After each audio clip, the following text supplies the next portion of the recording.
And from South Plains Lanes in Lubbock, Texas, it is B Squad qualifying for the 2019 PBA Lubbock Sports Shootout.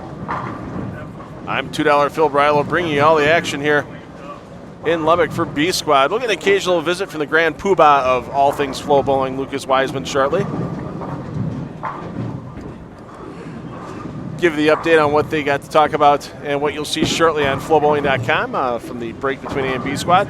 Give you the rundown on the A Squad qualifying shortly and let you know who you're going to see on B Squad. Practice just a couple seconds left, and we'll have Pete McCordick, Southwest Regional Director, get the tournament announcements in. And we'll give you that recap of your top 10 from A Squad momentarily.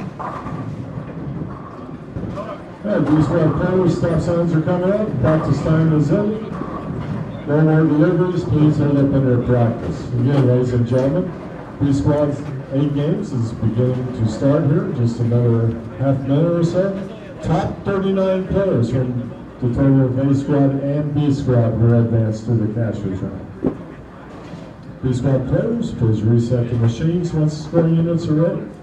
And lanes have been reset. Again, your 8 games of qualifying this year's PBA Lubbock Sports Shootout presented by Ebonite and on FloBowling.com. Oh, Dustin Mahan wasted no time wanting to throw the first ball out of this squad. And if you're going to throw a first ball, you better make sure you carry all 10. This 210 just will not cut it here in the flow zone. 4 pairs of coverage outside of flow zone coverage today. Of course, the best way to watch it, if you're watching on your internet browser at home, my favorite way to do it, split screen it. Keep us on here in the flow zone. Give you the latest standings, updates, some news, some player interviews as they come through the center. And watch your favorite players as they cross in either of the 4 pairs in play, 15 and 16, 19 and 20, 23 and 24, and 29 and 30. I don't know how this guy's going to recover and bowl after spending a week in Disney. They always say a vacation in Disney is not exactly a restful time. He was down there with his family, his niece and nephew, A.J. Johnson, and almost the high pocket 4-9-10. Gets a couple to go. Johnson crossing with Bill O'Neill, Frank Rose Jr., and Ramsey Barsuto. If you had either Arturo Quintero or Eduardo Astiazaran on your trifecta play this week, tear that ticket up. Neither of those players in play here.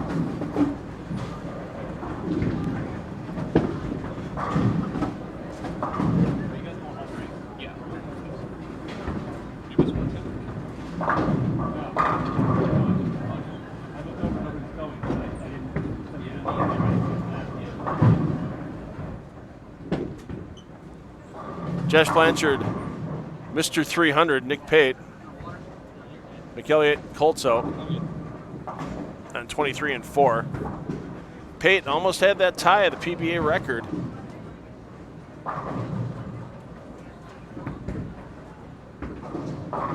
He had 3 300 games in the Oklahoma Open. Stepped up in match play, had a chance for his 4th that would have tied the record with Walter Ray Williams Jr., David D'Entremont, and John Barley Jr. Unfortunately for Pate, he left a 10-pin on that final shot for $299.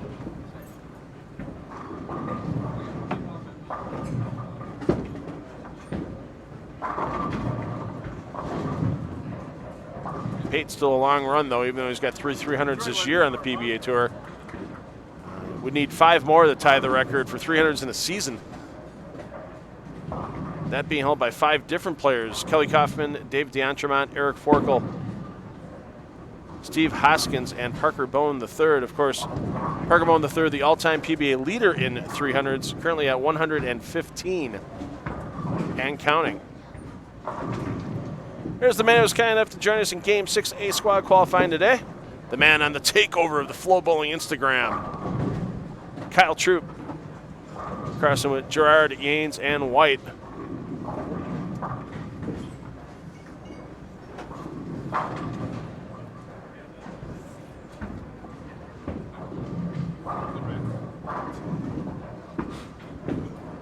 Gerard from Mustang, Oklahoma. Yanis from Shorts, Texas. Lee White, Odessa, Texas, the hometown for Mr. White.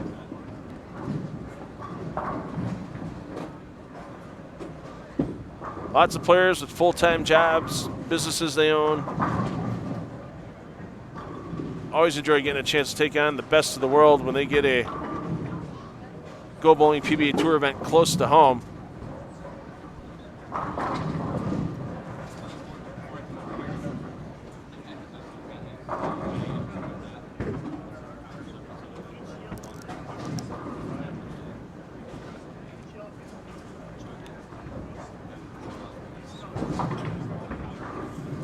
One of those guys that had a pretty impressive round this morning. PBA 50 member James Watson. 105 over on the morning. Tied himself with DJ Archer for 10th on that squad. Pardon me, 12th on A squad. Let's give you a review of your top 10 from A squad. Tom Doherty, plus 272 for Doherty. Only one sub 200 game, that being 197.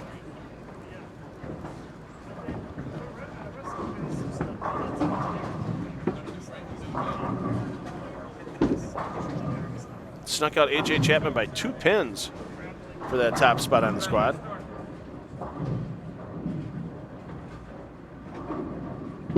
Lavery Spar of the Anthony variety sits in 3rd. Big close for Lavery Spar, 248, 258 the last 2 games to get a ton of plus on the board. Josh Montgomery in 4th, plus 178. Sean Maldonado in 5th, plus 158. The Biscuit. Richie Teese, 153 over in 6th. Darren Tang, 151 in 7th. Greg Young, big finish for Greg Young. Rookie of the Year candidate finishes 269, 253, and basically gets all of his plus 119 in those 2 games, 8th on the squad. EJ Tackett 9th at plus 117. Tackett 2 big games and 6 mediocre ones. Got Tackett to that plus 117. 268 game 1, 256 game 6. Got most of Tackett's plus. And Jason Belmonte had a rough start. Belmo was in the plus teens after 4 games. Actually, after 5 games. And he finished 276, 200, 212 to get to plus 113. And get himself on 10th on the squad. Tommy Jones is 11th. DJ Archer 12th. We already mentioned James Watson in that same number. Lavery Spar of the Sean variety 14th. Bidwell 15th. Maycock 16th. Vi 17th. Austin 18th. Malott climbs into 19th. Juan Garza 20th now. After B squad has started in those couple of late scratches, we're going to take 39 between the 2 squads, so they'll advance 2 cashers round tomorrow. The thing is, with the strength of players on this squad, one would think that players that are in 16th place down, like Maycock, Vi, Austin, could be in trouble with making tomorrow's match play round. The thing is, you got to bowl the 8 games, and we've seen it here before where B squad hasn't exactly lit the world on fire during these short format events here in Lubbock. And joining us in the booth, Lucas Wiseman. And Lucas, busy break for you. You may have gotten a little bit of time to grab some to eat, but you were talking a lot to the players that were coming off A squad and even one that was coming into B squad, if I remember correctly. Yeah, we did 5 interviews during that break, which is quite a few. But I was just listening to what you were saying, and we talked to AJ Chapman, and my man Greg is working on a little feature on AJ and how he bowled today, and he told me that he was really happy he was on the A squad because he said that the history of this place is that the B squad scores lower.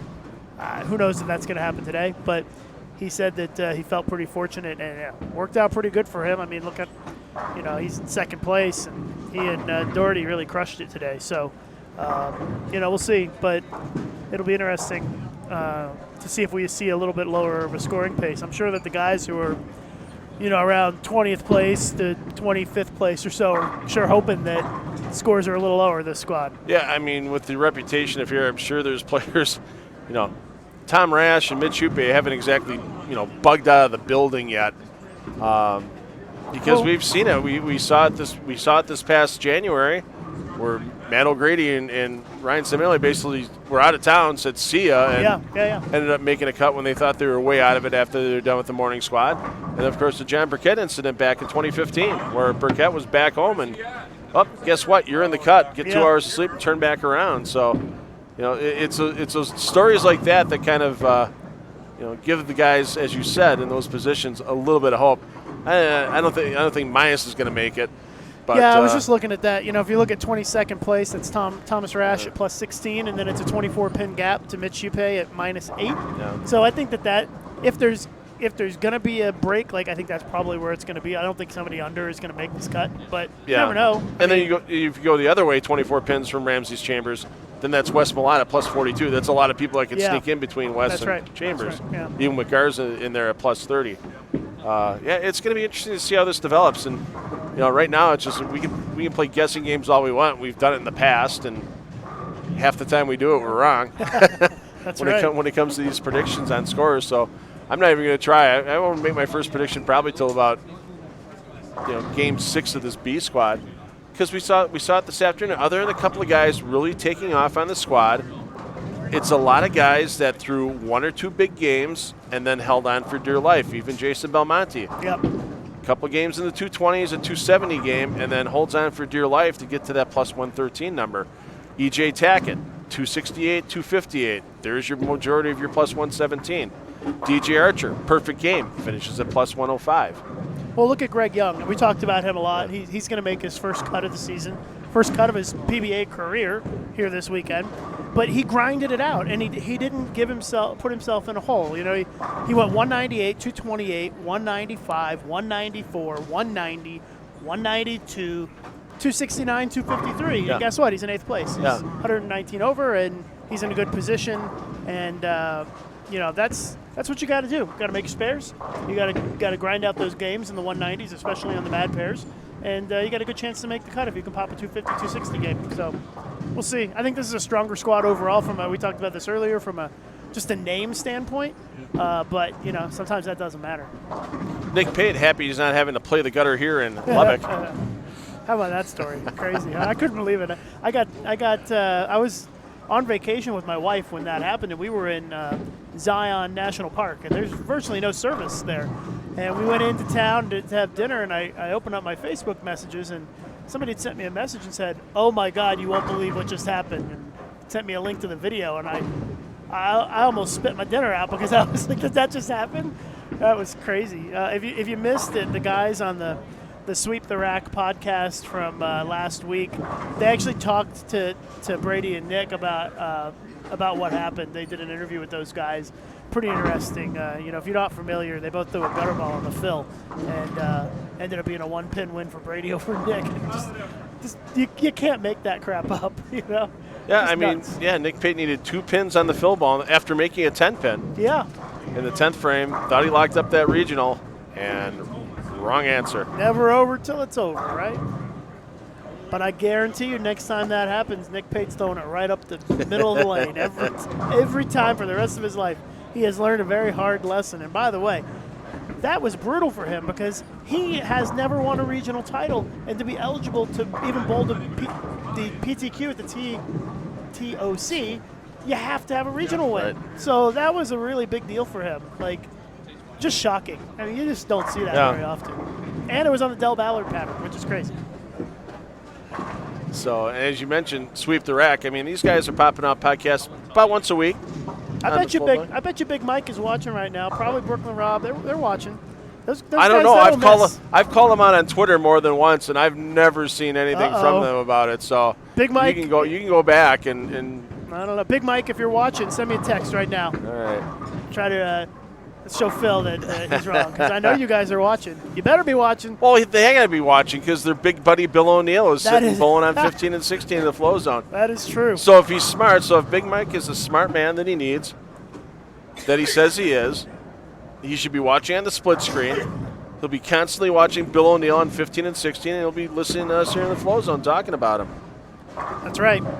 But they're doing a great job with that podcast. If you haven't checked out the Sweep the Rack podcast, it's on FloBowling now. They did a number of episodes before they came over to Flow, and we brought them over. I talked to Big Mike. Big Mike just sent me a text. Ah, there we go. Let's see what he says.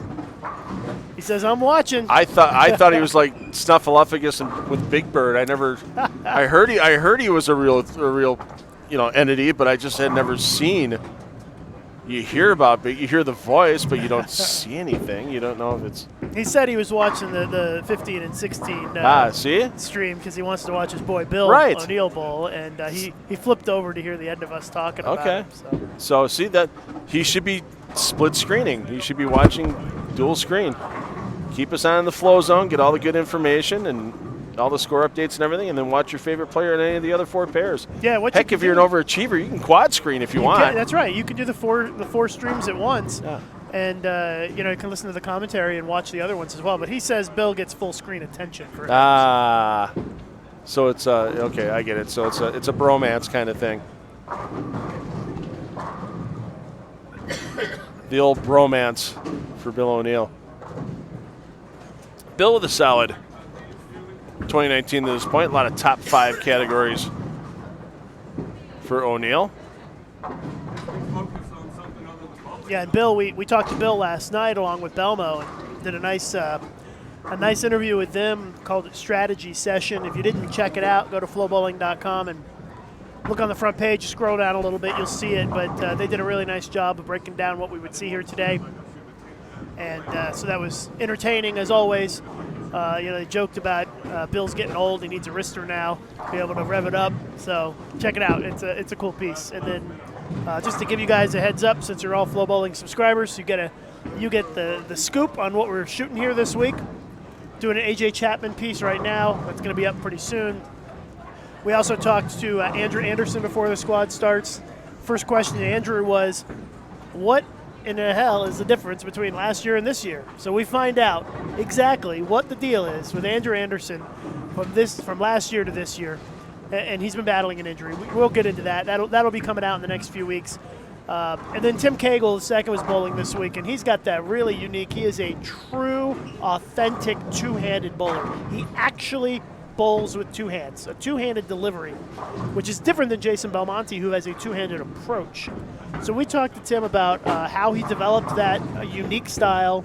We got some really super slow motion of him releasing the ball, so you can see the whole thing. And the way he described how he does it is really interesting, and that's going to be coming out in a few days. We're gonna turn that one around pretty quick because that's pretty awesome. And then we're also, I'm out of breath, we're talking so much. We got so much stuff here. And then the other one we're working on is what it's like to be a rookie on the PBA Tour and get your head smashed in, basically. We talked to Greg Young. We're going to talk to Michael Holloman after this. We're probably going to talk to Cameron Doyle, who was the Rookie of the Year last year, and put together a piece on that because I think that'll be really interesting because, man, it's a real tough learning curve out here for these rookies. It is a tough grind. It's not a cheap learning curve either. No, it is not. It is not. Well, there's the man that's averaging 217.35 on the PBA Tour this season. He's only 11 pins in average behind his good buddy Jason Belmonte. There's some big scores on that pair to kick things off on 15 and 16. Bill's got 4 in a row, and then you got AJ Johnson with spare 6-bagger. That was a good scoring pair this morning as well. EJ Tackett and Zach Tackett both came off that pair with solid scores.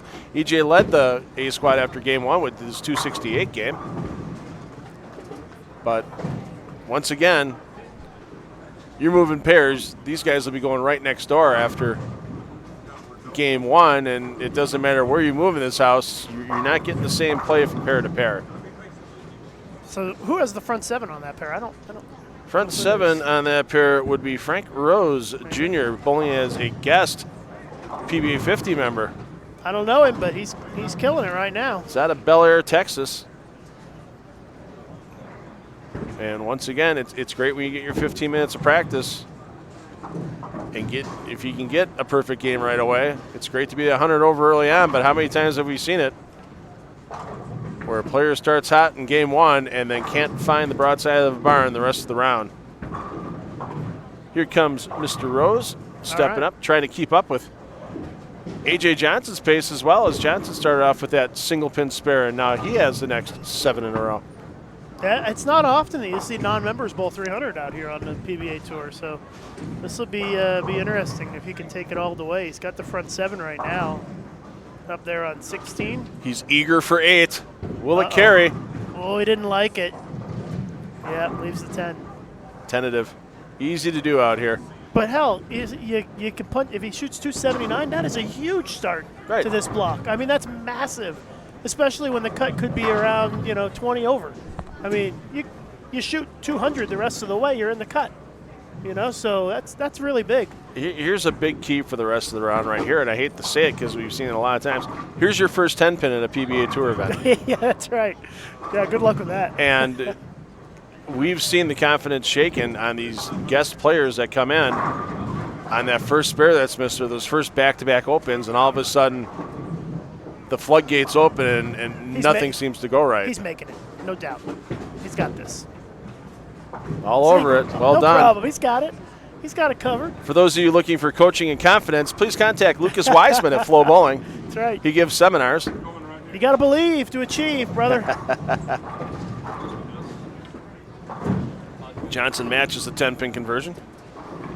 Yeah, great start for AJ as well. I mean, it's so critical to get off to a big start, especially when the scores are low. And the scores were pretty low this morning, and the cut score is going to be pretty low.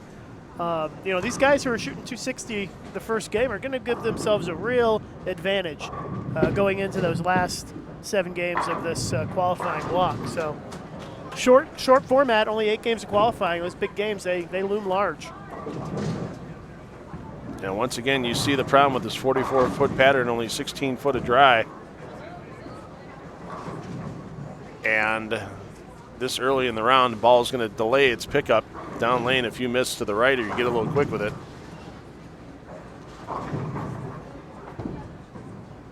That hole in the oil pattern takes a little while to blow in, even though it's a low volume Billy Hartwig pattern. Only 24.5 milliliters in the pattern, but we're also not seeing a lot of guys using a lot of surface on the bowling balls. There's a lot of lane shine. There's a lot of stuff that's got a pretty high screen to it.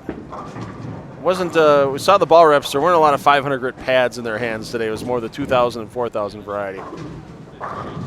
Even so, you can do your hair almost in Josh Blanchard's bowling ball, that little reflection he had under the arm. He's got the rail here to shoot. This is never an easy one to make. Definitely got to hit the left side of the head pin. And, he jammed it in there. Still made it. Yeah, good to see Josh back out here on the Summer Tour events. Last year, a little busy. He was ball repping on the PWBA Tour during the summer, so he missed a lot of the events out here. And he's glad to be back out and getting a chance to try to take down another PBA Tour title. It's going to be interesting to see how 15 and 16 wrap up here in the 10th frame. You got 3 of the 4 guys who've got a really good chance to put up a big game here.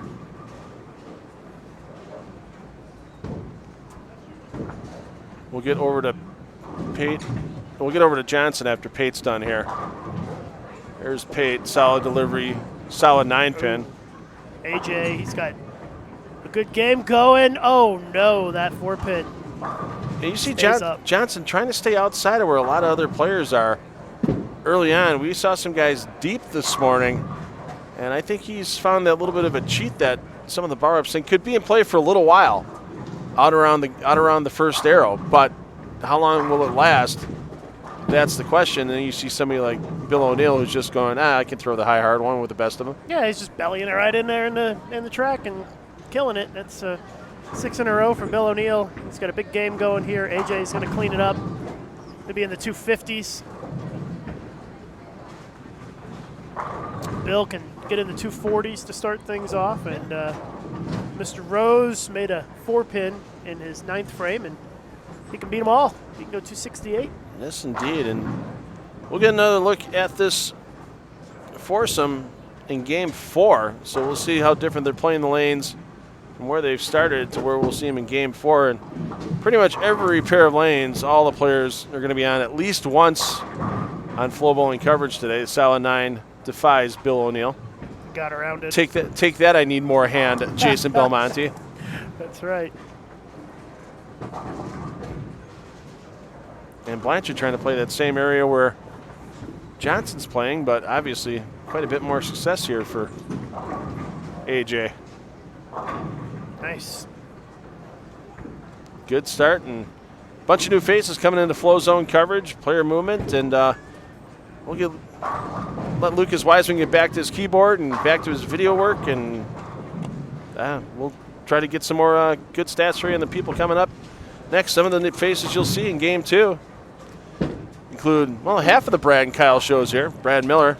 Yeah, Kyle's not here. I don't know where he's Yeah, at. I didn't ask. So I know some of the guys decided not to bowl. Chris Prathers, we talked about, he's fishing in Canada, and Anthony Simonson's bowling in Singapore. But yeah, there's still a lot of big names here. Bill 237, AJ 258. It's a big pair. Look at it. Yes, Rose it is. can go for 268. He gets a couple of more. Oh, look at that. Breaks it up. A little high, gets the strike. Big start. So As, game 1 coming to a close here. Yeah, 7 games remaining here on B Squad, and we'll get some fresh faces. Marshall Kent being one of those. Coming up next year in the flow zone. Game 2.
about 9 balls short of that. Oh, no shit.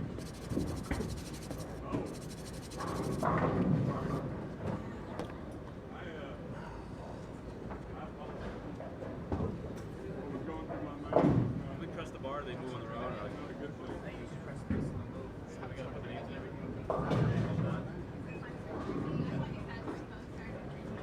That's it. That's it. Yep. Looks like it.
Good to see this young man back on the lanes.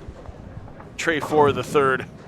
Don't worry, your names will change on your scoreboards as the names get reassigned from pair to pair.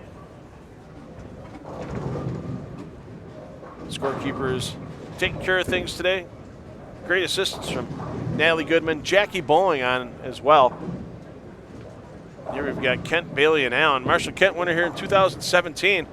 Almost missed the stepladder, missed a single pin during a position round game that almost let an opponent by. He was having some single pin issues back in 2017, and that kind of turned him around with taking home the title here in Lubbock.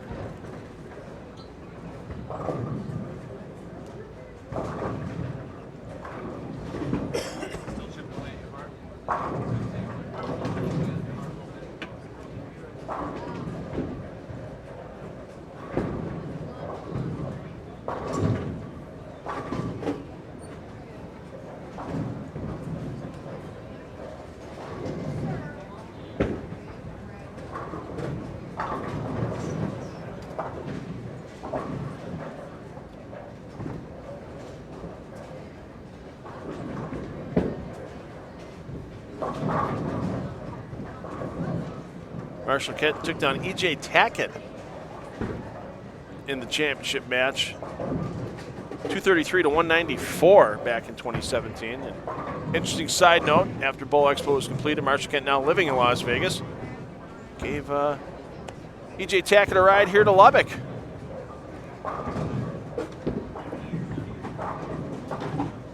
As we know, a lot of these players, I don't know, they seem to enjoy the drive from stop to stop to stop. And of course, a lot of times if you're taking 12, 14 pieces of equipment with you, a little hard to check that through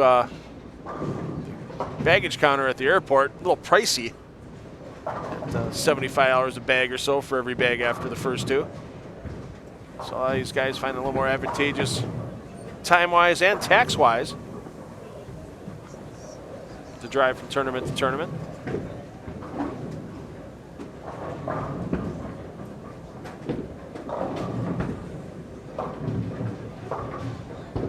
Trey Ford coming back after, well, an illness and an injury. Had to have an emergency appendectomy late last year, and then had an accident where he took a tumble down some stairs earlier this year. Kid's 18 years old. He's got the body of a 63-year-old right now, the way it seems. Of course, Trey, the youngest person to ever win a PBA regional title at the age of 17. Took down what was once thought as Pete Weber's record. That was not truly a record, because when Pete won, when he was 17 years old, technically he was a non-member at the time. He was a provisional member back in the old days of the PBA membership system. And so Pete, the only player in PBA Tour history to win 100 titles twice in his career.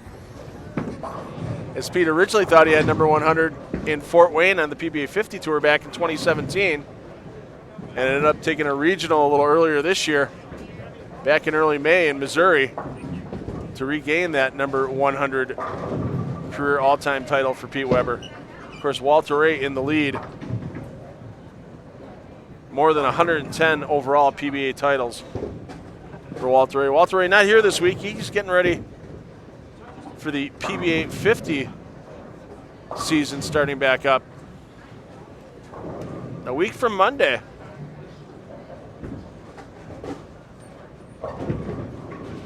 We will be in Monticello, Minnesota for the River City Extreme Open. Second year we'll be at River City Extreme in Monticello. Michael Haugen Jr., defending champion in that event.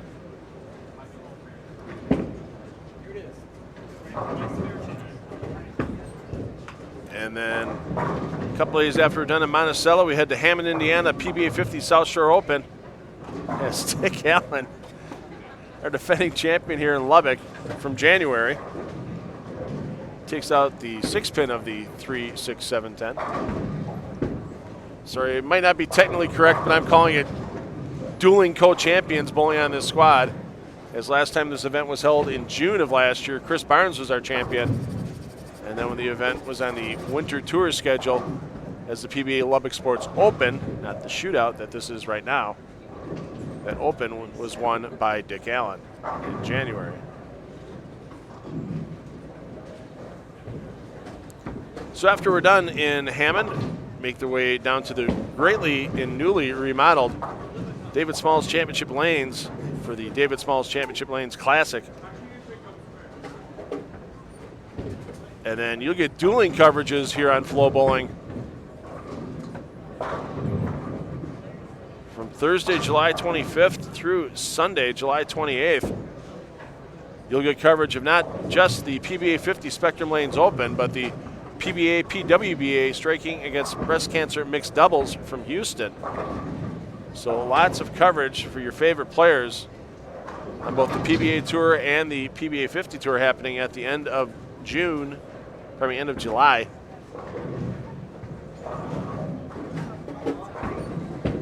And then the guys on the Kids Tour will get a couple of weeks off while the PBA 50 Tour finishes with events in Jackson, Michigan and Fort Wayne, Indiana.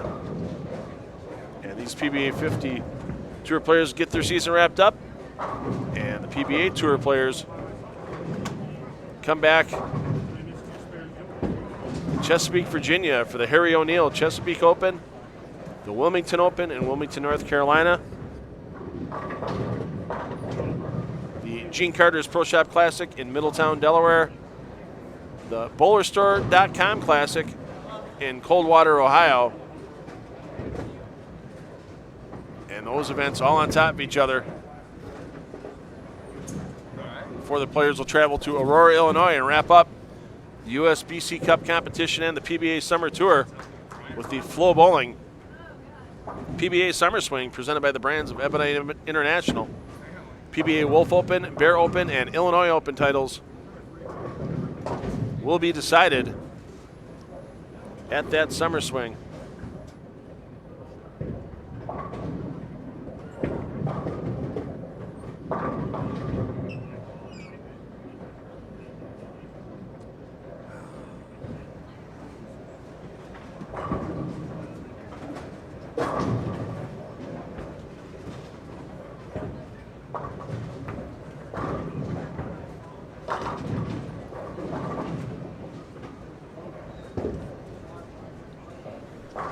Couple TV appearances for Brad Miller already this year.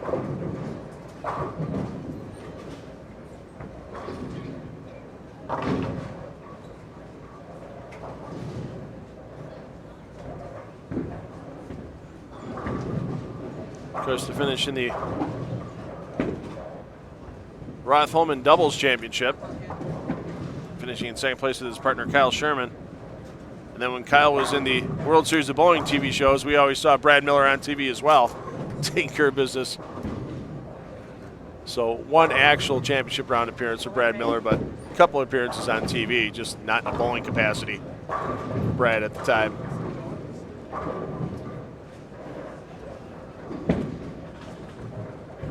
Let's give you your B squad first game results, and you saw 3 of the 5 highest games on the block on 15 and 16 in game 1. Frank Rose Jr. 265, A.J. Johnson 258, and Bill O'Neill 237. First, second, and tied for 4th, respectively. Stu Williams sneaks in with a 248 in the 3rd. Chris Coltso, who you saw in game 1 as well.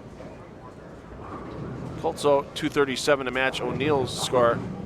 Jeremy McElliott, 234. Martin Bedford, 233. Jake Peters, 232. Brad Miller, 230. Zeke Bayt, 226. Round out your top 10. After one game, Trey Ford, Nick Payton, Marshall Kent, and Zach Wojciechowski, all at 224. Frankie Lavoie, 223. Sean Rash, 220. Chris Barnes, our co-defending champion. Whether you like it or not, I'm saying it. 215 for Barnes, game 1.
And joining us in the booth, man who had a respectable A squad. A couple ups, a few downs, a few more downs, another up. Still finished the top 10 on the squad, EJ Tackett. And EJ, this Billy Hartwig pattern was not easy to track down from pair to pair today, was it? No, it wasn't. Basically, this bowling center has been been that way.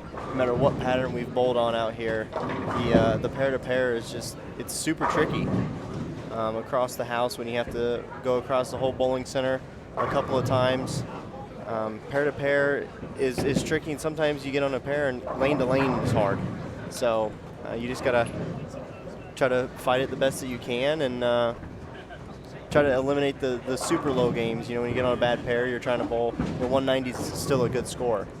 So that's what I tried to do today. I had a couple bad games, but I was able to have a decent block. So yeah, 117 over, 9th on the squad. Definitely going to see some catchers round competition tomorrow morning. And of course, when the field thins out like that, scores have a tendency to go out. You kind of weed out the players that kind of spray the ball a little bit. And you've thrived on these catchers around here in Lubbock before. You've won this tournament back in 2015. Finished second to the guy we'll see shortly, Marshall Kent, in 2017. And it's another odd-numbered year, so therefore we should see you in the championship round. I if sure things hope hold so. true. But you know, is it a different game plan coming in tomorrow morning then, knowing that you're going to have the top 39 guys and the field should be a little thinned out? No, I pretty much you know, same game plan. Just come in and you know, just do my thing and try to put up some good scores. Make sure I get in that top 16 and get into round robin match play. And I was actually talking to my brother a little bit earlier. He bowled. He struggled there at the end and wasn't able to make the cut. He started off well, but the conversation was, you know, you can't win the tournament today. It's just bowl a good block. Try to figure out what the lanes are doing a little bit. Get yourself in position. Bowl in the morning. Again, get yourself into the top 16. And if you can make a round robin match play, then I always feel that I have an opportunity to make the show and win. Yeah. And that's just kind of the way I go about, you know, week to week and tournament to tournament, is just making it to the match play portion, because then I feel like, you know, the sky's the limit at that point. You know, you can make up a bunch of ground, and I feel like you can do it pretty quickly too with the bonus pins. So now, for somebody like your brother, like Zach, he hasn't bowled a lot of tour events over time. He bowls a lot of regionals, and we were talking about some of the rookies on tour before when Lucas was in the booth. And is it get to the point sometimes where it's just tough for these younger players that don't have a lot of experience to read the transition towards the end of a block, and that's where they get kind of snake bit, or is it just because they think they need more pins and they kind of snake bite themselves? I think a little bit of both. Okay. I think they a little bit, like I said, are trying to win the tournament on Saturday. in this case, you know, trying to win the tournament the first or second day instead of, you know, just making it to that match play portion, and then really setting your focus in and trying to win matches and bowling some scores, because at that point you've already cashed, you've already made money for the week. So, you know, you kind of let it all go and let it all hang out, and it's kind of like guys on the PGA Tour where, you know, they're a little more conservative on Thursday and Friday, and then they take more risks on Saturday and Sunday if they're not, you know, up towards the lead. So I kind of have the same mindset where, you know, it's not like bowling's a little bit different as far as like risk reward goes, but you can play a little bit more conservative, like by using a ball that you feel you can get to the pocket a little bit easier but might not carry as much. And you could use a different ball that you're like, okay, every time I throw a good shot, it's going to strike, but if I miss a little bit, it's probably going to split. So that's kind of our risk reward that we have going, and you'll see guys take that ball that's a little easier to get to the pocket the first day, second day, or even just to get into match play. And then once you see them get into match play, they'll take a little more risk with different bowling balls and stuff like that. So. Is there a tournament, looking back in the 2019 season at this point, where maybe at some point in the tournament you wish you maybe would have taken a little more risk and taken that chance at reward, or is it pretty much you're pretty happy with the season so far at this point as you bowled it? I'm really happy with what I've done this year and how I've bowled. Things just didn't work out for me on TV. I made a few shows and made some good runs. I myself made some poor decisions at the end of a couple of tournaments that kept me from making the TV show, and I've bowled really well. You know, I think I had 8 or 9 top 10s through April of those events, and you know, sometimes it just works out that way. So I just got to keep doing what I'm doing, and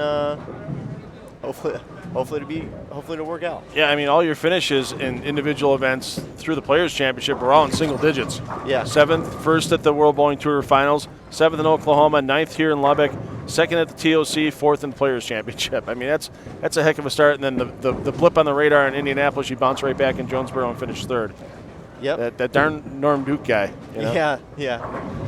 So, you know, it is what it is. But I'm really happy with like I said, really happy with how I bowled, and I just got to keep doing what I'm doing, and you know, one of these tournaments, everything will click and all come together, and hopefully get myself a title. And of course, this was the first year for the PBA playoffs. Right. So you had that bye into the round of 8, and then got kind of snake bit by it. It looked like the pattern kind of snake bit you a little bit. I was in North Carolina working the PBA 50 event when the show aired, and it was watching it with your fiance Natalie after we got done working the tournament, and she was yelling at the TV, "What are you doing?" Yeah. I mean, was it just the bad ball? Was it a bad ball choice on what was out there, or was it execution? I was actually going through a little bit of a physical change at the current time, and I made a couple poor shots, got 1 or 2 bad breaks, and there you have it. Yeah. And it's just that quickly and that easy. You can go from being in total control in that first game to throwing a bad shot, 1 bad break, then you lose the game. Now you're down 1. Then threw a couple bad shots that second game, and Andres didn't waver the whole time, and kept his foot on the pedal, and made me show up, and I wasn't able to deliver that time. So hats off to him. He bowled great, and it is what it is, and move on to the next one. Well, yeah, and there's still more PBA Tour action from the points list involved coming up in July, because once you're done in Portland, it's basically almost seems like your guys are hopping a red eye to Vegas, and you have the PBA Tour Finals once again, and this time from Red Rock in Las Vegas in July, and that's always an interesting format to that event as well. Is it tough to get that league and then cross country back to back? Is that going to be tough on you guys in Vegas? I would assume it's not going to be very easy. I know my flight, I think, leaves at about 6 or 7 a.m. on the 19th, that next day after the league is done. So it's going to be, hop on the plane, get out there, show up about 1 o'clock in the afternoon, and then we're going to have a practice and pro-am that night about 6 or 7 o'clock. So it's a quick turnaround, but, it's one of those things. Everybody's got to deal with the same thing, because I'm almost 100% positive. I think everybody in the top 8's on a PBA League team. So yep. It's something everybody has to deal with. So, it's not going to be very fun, but at least the playing field is going to be leveled because of it. Yeah, that's a good way to look at it. And a lot of money up for grabs once again with the PBA Tour Finals. Yeah, you talk about a battle. You're going to have yourself, Belmo, Buttroff, Simonson, Prather, Anderson, Kent, and O'Neill. I mean, yeah, who's going to win that one? Especially because it's that short format again. It's the round robin inside your pods, and then you'll have those step-player finals in each pod, and then the 3-game championship match. Yeah, and everybody that's in the top 8 obviously has bowled really well to get there, and is currently bowling well. So, it's a coin flip. Any of these guys can win on any given day, and when you go into a shorter format like that, it's hard to say, well, this guy's gonna. Well, you don't know. Anything can happen when it's step ladder, 1-game matches to get to the actual finals between the 2 pods. So who knows who the 2 guys are going to be there. Hopefully I'm one of them. But it's another title that you could add to the resume too with the tour finals. So and it would actually be the first event that I would have won a second time.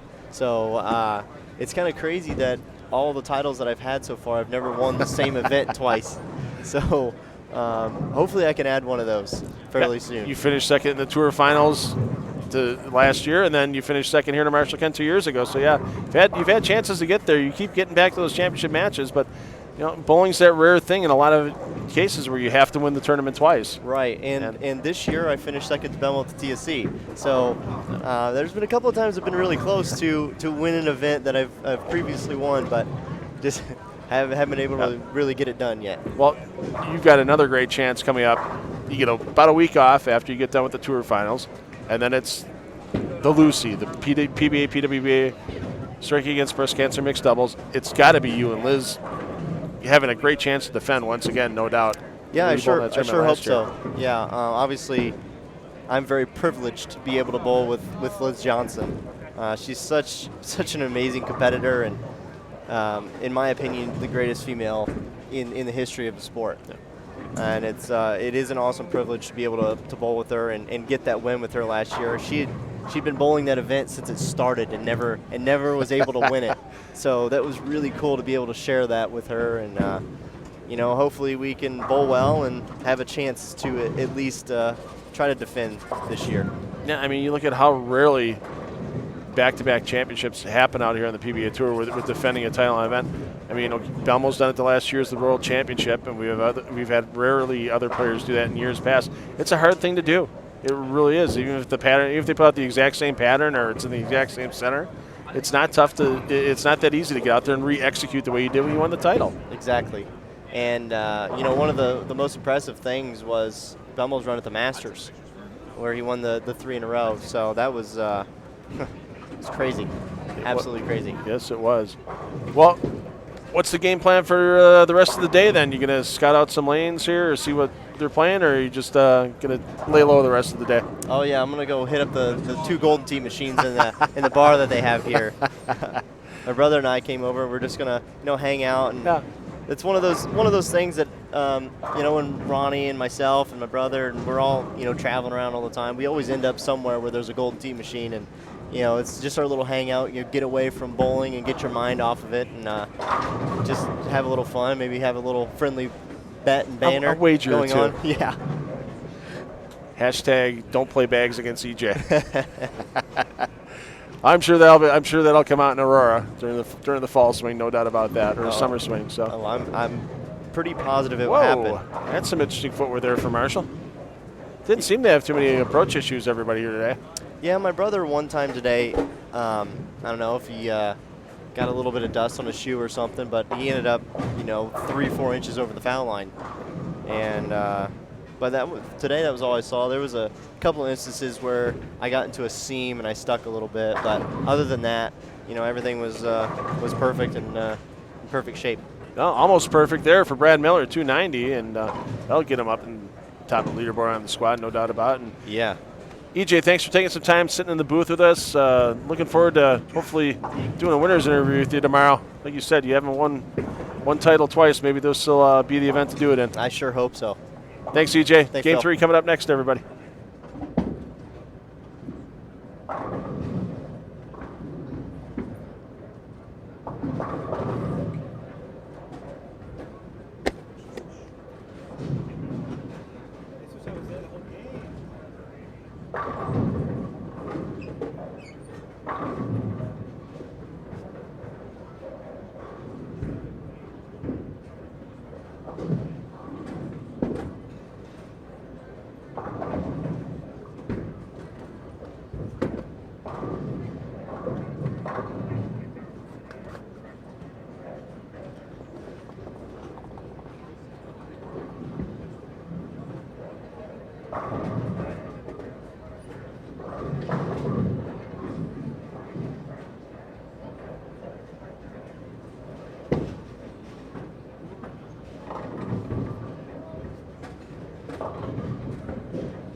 How's this for a cross? 37, 11, 5.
And the scores are in after 2 games here on B Squad. Catch them at FloBowling.com on the results tab. PBA.com, live scoring link. Either way, you get the same information. And both of those sites will tell you right now, Brad Miller's your leader. Plus 120.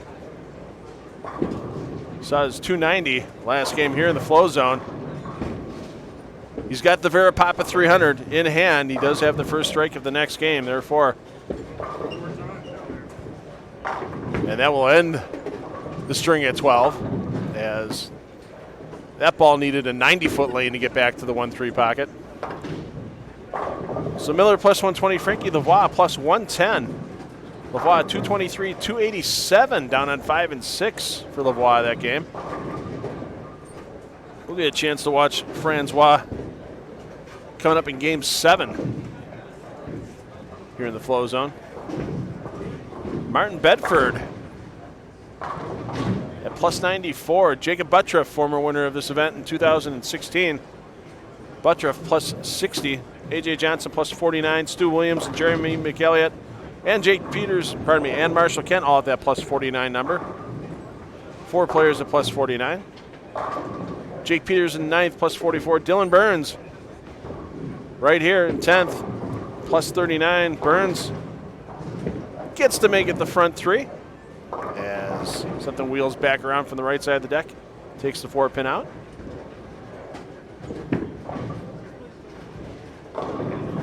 Other notables right now, Frank Rose Jr. at plus 30. He was your leader after Game 1, but 265, 165 will get you at that plus 30 number when you do the math. Zeke Bayt plus 29 and 14th. Our co-defending somewhat champion of this event. Chris Barnes in 15th at plus 28. Nick Pate plus 25. Bill O'Neill plus 22, along with Sean Rash at plus 22.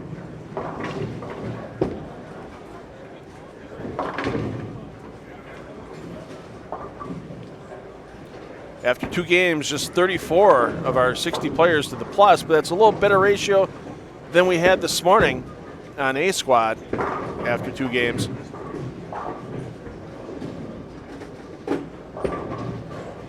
And of course, the wear, tear, and abuse that this 44-foot Billy Hartwick pattern is going to continue to take from these players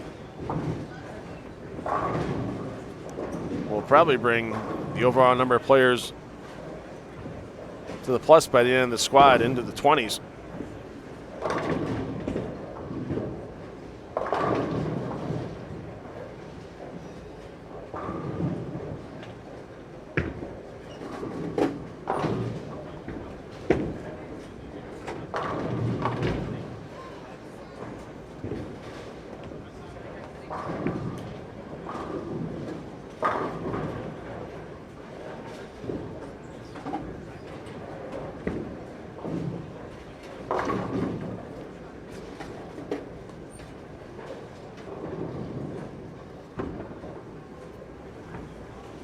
Of course, it's not just PBA action going on here in Lubbock.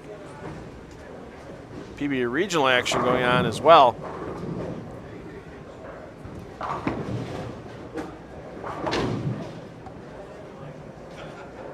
Out in the South region in Hampton, Virginia, the PBA Century Lanes Hampton South Open. They were on the Johnny Petraglia pattern today, and it was strike or else on that pattern as the top 16 cut. Took a 218.25 average for Randy Weiss to advance into tomorrow's competition.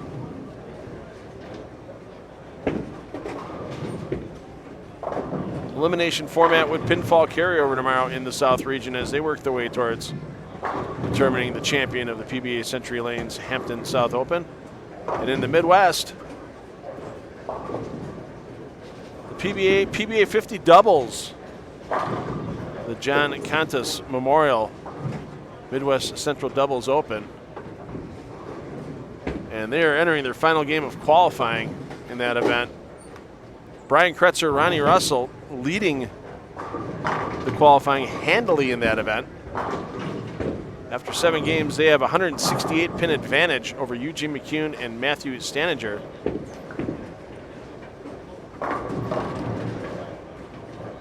Steve Taylor, Gary Alstott sitting in 3rd. Ryan Zagar, Jeffrey Rampart in 4th. Jeff Rickles, Tom Hess 5th.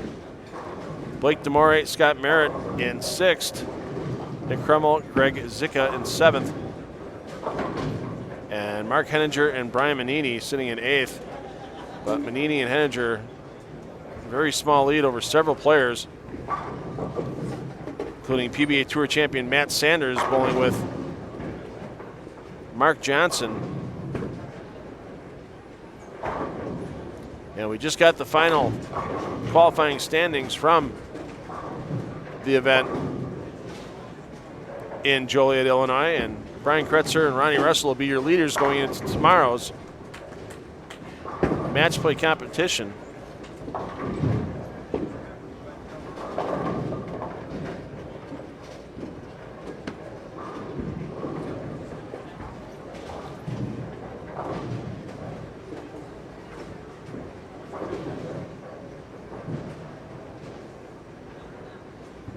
Team on the number.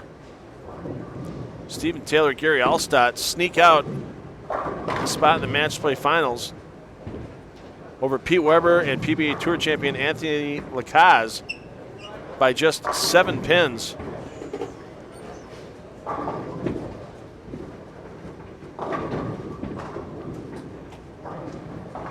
So Pete Weber trying to chase down another PBA regional title, not going to happen in Joliet, Illinois this week.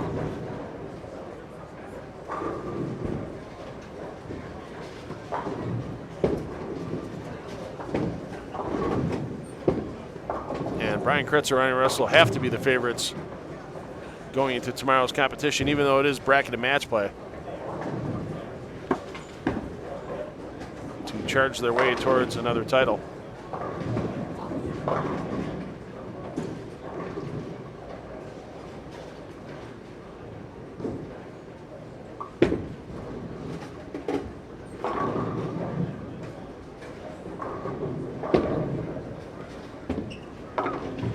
Well, a couple of bowlers making bids for perfection this game.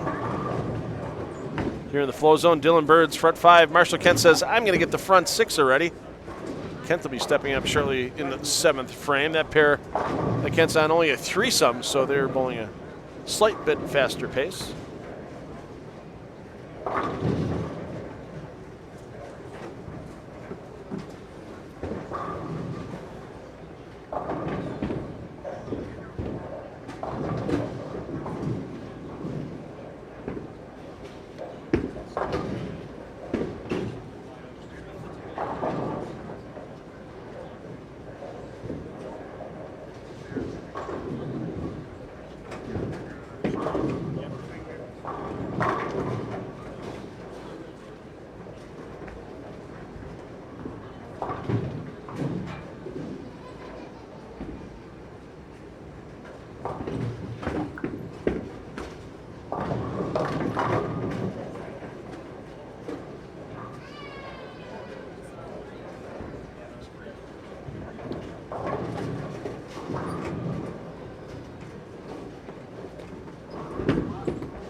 Well, we've seen Marshall Kent throw 300 earlier this year in Shawnee at Fire Lake Bowling Center in the Oklahoma Open.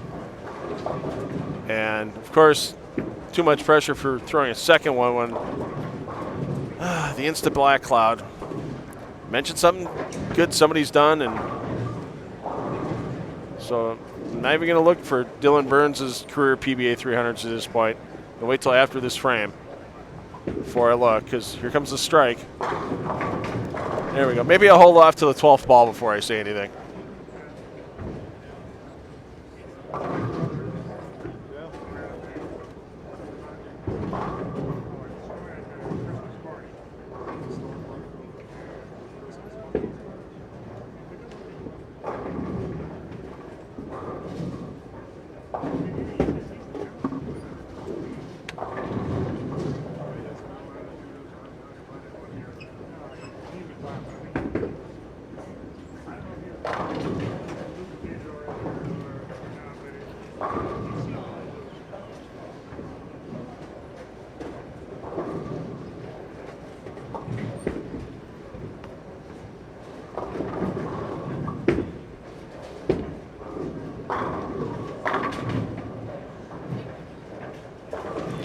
We mentioned a lot about the Brad and Kyle show, their YouTube channel.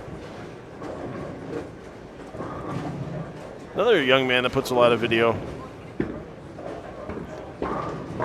out on the internet through Instagram or YouTube. That guy right there, Trey Ford III. Remember back in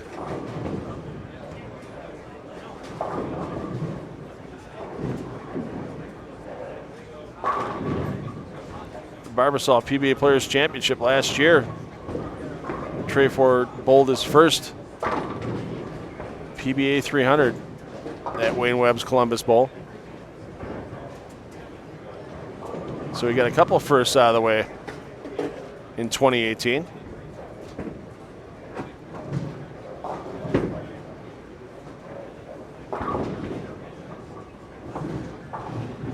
So if you haven't checked out Trey Ford's YouTube channel, you should really take a look at some fun trick shots, some fun bowling challenges.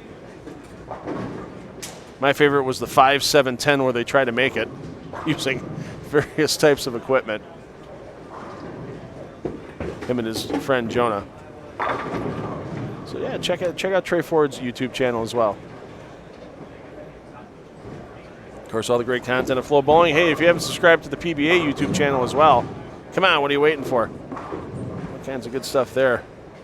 If you're a bowling fan, you got to be subscribed to FloBowling. You got to be subscribed to the PBA YouTube page. It's a must if you say you're truly a bowling fan.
You don't want to say it's been an underrated year for Dick Allen, but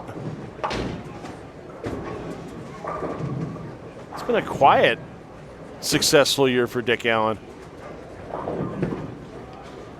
I mean, he took down the Lubbock Sports Open back here in January. Then at the World Series of Bowling, he took down the Cheetah Championship. We took out Kyle Sherman in that championship match, 234 to 195.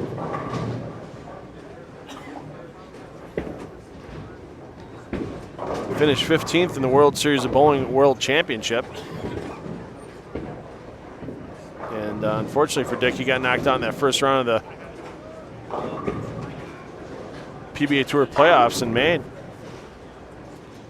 Still a couple of wins for DA on the regional tour as well in the South region.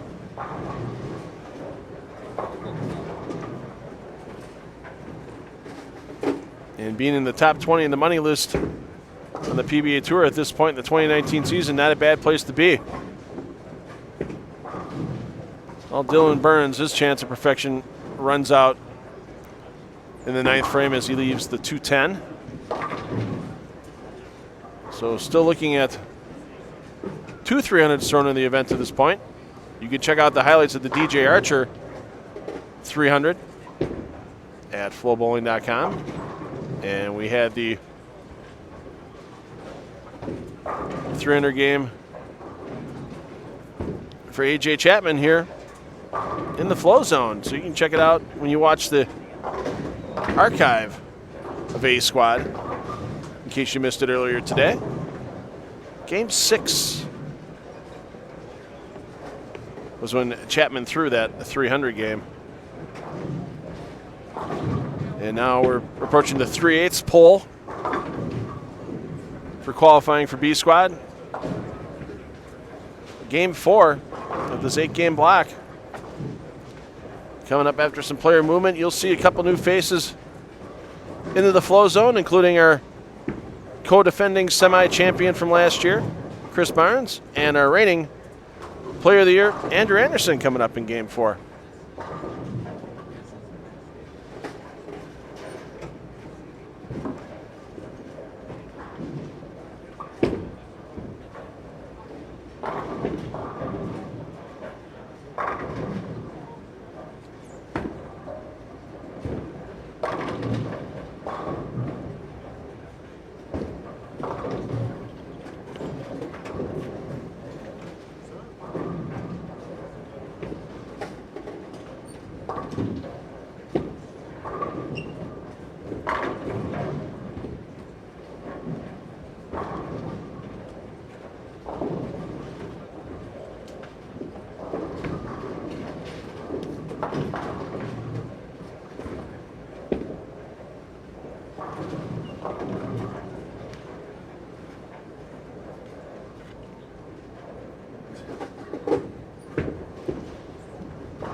All right, here we go. Game 4 on the lanes. Joining me in the booth, the man who had a solid day on the lanes during A Squad. Biscuits in the booth. Hey, GTs. everybody. Good to have you back in here, and got to talk to you a little bit off the air. And I gotta complain about the rest of the Europeans. Nobody else decided to just come right over here and bowl except you. Yeah, right. Where's Martin and all the guys now? They all went back home after. Yeah, where's Martin Oscar? I came. I'm in there. You're here. They could have stuck around, and yeah, nice effort today on the lanes. Boy, if you could drop the first in the last game, it would really be good. Oh, God, yeah. 177 in game 1, 196, not too bad though in game 8. Yep. High game of 265 in game 3, and This isn't your first time bowling in Lubbock. Obviously, you bowled during the winter tour, but that was a little bit different because that was the mixed patterns. It was, yeah. Did they have mixed patterns here? I don't know if they did here. Yeah. That the start of the year. I think they had the one pattern. I think. That was Wolf and that was Wolf on one round and then Scorpion the next round. That's why I was thinking it was just because you just barely missed on the match play cut on that tournament. Yep. So that was the one not to rub it in or anything. That was the one pin deal. Yeah. That was a hard flight home. That's for sure. So and then you just flew in for this event. So when did you leave home near London to get here? I left on Thursday midday actually, and I flew into Oklahoma City because it was pretty hard to find flights from London to Lubbock. It's hard to find flights from anywhere to Lubbock. Yeah. I had a 5-hour layover at Dallas Love Field. Oh Jesus. Yeah, I could have driven here faster, but what the heck. It's funny you say you drive. I flew to Oklahoma City. I stayed over the night on Thursday night, and then I drove in the morning because practice was afternoon. That was a swift 5-hour drive. Yeah. You can almost do the whole UK in that. Yeah, but can you do 100 miles an hour the whole way and have other cars pass you in the UK? I think the speed's a little different there. Just a little. Yes. Yeah, you get on I-44 getting out of Oklahoma City, and that's a racetrack. Oh, yeah. I was doing the speed limit, and I saw guys just going straight past me, and I'm like, am I doing the speed limit? Yeah. Yeah. A couple of years ago, we had the plastic ball in Memphis, and then we had the summer swing in Shawnee, Oklahoma. And so there was a hurricane that was coming in near Memphis, so I had to switch my flight. I had to land in St. Louis, and I had to change my travel plans around. So I had to drive back from Shawnee, Oklahoma to St. Louis to fly back home and return the rental car. I think I made that drive that would normally take 4.5 hours. I made it in just under 3 hours and 45 minutes. And I was not the fastest driver on the road. You get on Interstate 44 anywhere in that stretch in Oklahoma, and it is a racetrack. It's kind of fun. Yeah, I was going to say, yeah. It's kind of funny. I saw, if you go back, I think it was about 5 or 6 weeks ago, this area was tornadoes and stuff like that. I already booked a trip, and I was saying to my parents, am I going to get there? Are they going to go by that time? And funnily enough, they did go. But yeah, I knew this was like tornado. This is it. Actually calms down this time of year. It's that March-April time frame that they really get beat up a lot more than they do around this time of the year. Mm-hmm. So same thing in a few years back in Shawnee, we were there summer swing, and everybody had to duck for cover. Tornado warnings there. Mm-hmm. In May and June. So it happens. But obviously we don't see that weather back home in the UK, so I was nervy. Well, I think you're actually in cooler weather here in Lubbock than you would have been back home today. That's true. If anyone's seen the weather forecast, Jesus, it's hot back home. For us anyway. We don't see these kind of temperatures. I was going to say, is air conditioning in a lot of places in I was going to say, we don't see. You're a pretty temperate climate off the ocean currents and everything in England. So yeah, you're looking at 21. Well, this is Celsius, 21s, 25s, comfortable. Yeah. Yeah, we get to 30s a couple of weeks of the year, but that's only like a month's worth of the year. We're only going to see 30 centigrade. I just can't imagine bowling when it's almost 90 degrees and there'd be no air conditioning in a bowling center. Oh, that's rough. Done it a few times. Hands get blown open. Oh, it's not pretty. That's for sure. Oh. So then, after this is done, right back home. Are you coming back then in July for the doubles in Houston? Do you have a doubles partner? Certainly am. Yeah, going home. I think it's 3 weeks I have back home, and then straight back out to the Lucy down in Houston. That's actually quite nice. That's a nice deal. That's a flight straight to Austin and then a small drive. Yeah, I can deal with that. That's fine. That's not such a taxing. About a 6-hour flight. A little more. It's okay. 8.5, I think, to Austin to London. But bowling with Liz Colkin. She's bowled really well. Yeah, really well. The last couple of events I've been watching. One break in that Queen show, and she could have been running for back-to-back titles on that telecast. That'd real easy. Awesome. I don't know why she wants to bowl with me. Well, did she approach you, or you approached her, or just kind of? Do you know what's really funny? I think she approached me. I think. I can't. Okay. Do you know what's really funny? I can't remember. I'm gonna have to speak to her about it. But I think. Yeah, she approached me. I think. Okay. I think because I was searching around at the time. This was 2 years ago, I believe, because we bowled together last year. Okay. Yeah, it was a couple of years ago. I think she knew I was looking for a partner, and I think she asked. I think. Liz, if you're watching, you're going to have to text me and clarify that. Like, I cannot remember. But we had a good finish last year. I think we just missed out on match play. I think we were 10th, I think. Yeah, that's if you make match play in that tournament, you've done a lot, because obviously the short format, you only have the 8 games of 7 games of qualifying as a doubles team during the event, and the 5 games in the cashers round. I mean, that's a tough top 8 to make. If you've done that, you haven't thrown too many bad shots during that event. Oh no, hell no. That's I really like going to the Lucy. It's because of the whole intertwining the 2 tours like into one tournament, and then obviously the cause for it and stuff like that. We've actually just started up something similar back home. Like we started trying to do like a UK version, and that actually kicked off. Like it was a full tournament last year. My girlfriend actually runs it along with a friend, Sharice Moore. If people know Paul Moore's wife. Yeah, Paul, the great lefty for many years, bowled for England in the Weber Cup. Yep, that's it. Yeah, Paul Moore. Yeah, his wife and my girlfriend run the event. It was full last year, and it's going to run again. Sorry, no, this year. Sorry, not last year. This year, and then next year to run it again. It's already half full. Oh, nice. So, yeah, hopefully that's going to kick off. Yeah, I mean, there's so many events in bowling that professional events that have a charity aspect to it. You know, you just mentioned the Striking Against Breast Cancer mixed doubles. On the PBA 50 Tour, we have the Giant Petraglia Bowlers to Veterans Link Open. Yeah. I mean, they raised $50,000 in that tournament again this year from all the centers that the Spina family owns. I think it was actually closer to 60 by the time it was done. No, we're not getting dived by my helicopters. That's somebody rolling a bowling bag by our microphone. Yeah, I was going to say, it's like you feel like you have to keep ducking. Yeah. There's a helicopter, guys. Who's got a drone in here? Yeah. So yeah, and there's just so many charitable aspects. It's a great way, and it doesn't matter what your skill level is for a lot of charity bowling tournaments. I mean, there's so many 9-pin tap tournaments for charities and stuff like that. But it's great seeing when you get to see the best in the world come together for a good cause and have a chance to win a PB or PWBA title. Exactly. For it as well. Mm-hmm. Yeah. So yeah, that's it. Yeah, I come back for the Lucy, and then I think I get a couple of weeks off, and then the month of bowling starts. Yeah. I'm going to miss the first event though. I have a friend's wedding to go to, and then straight out to Wilmington, and then I do the road tripping from that.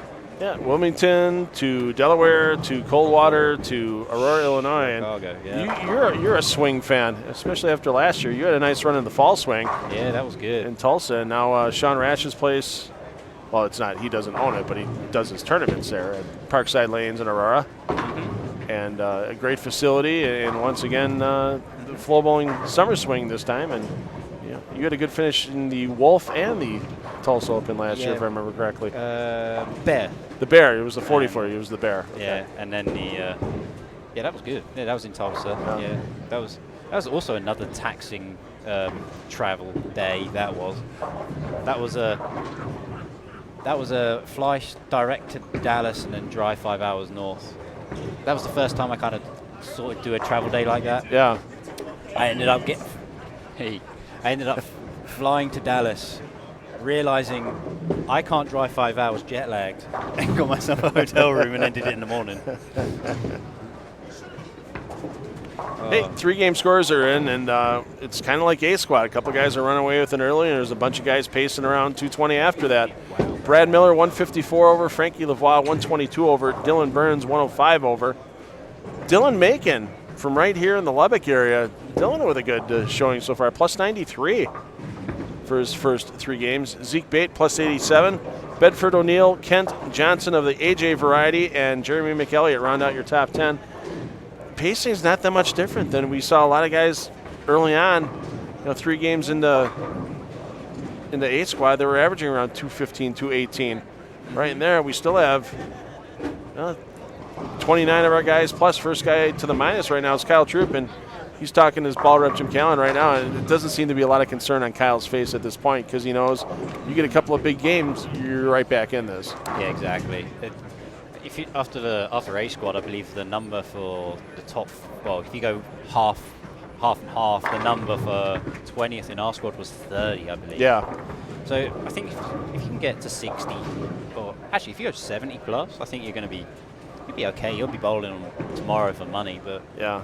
But trying to get in that top 16, that's going to take a little bit of effort in 6 games. Oh God, yeah.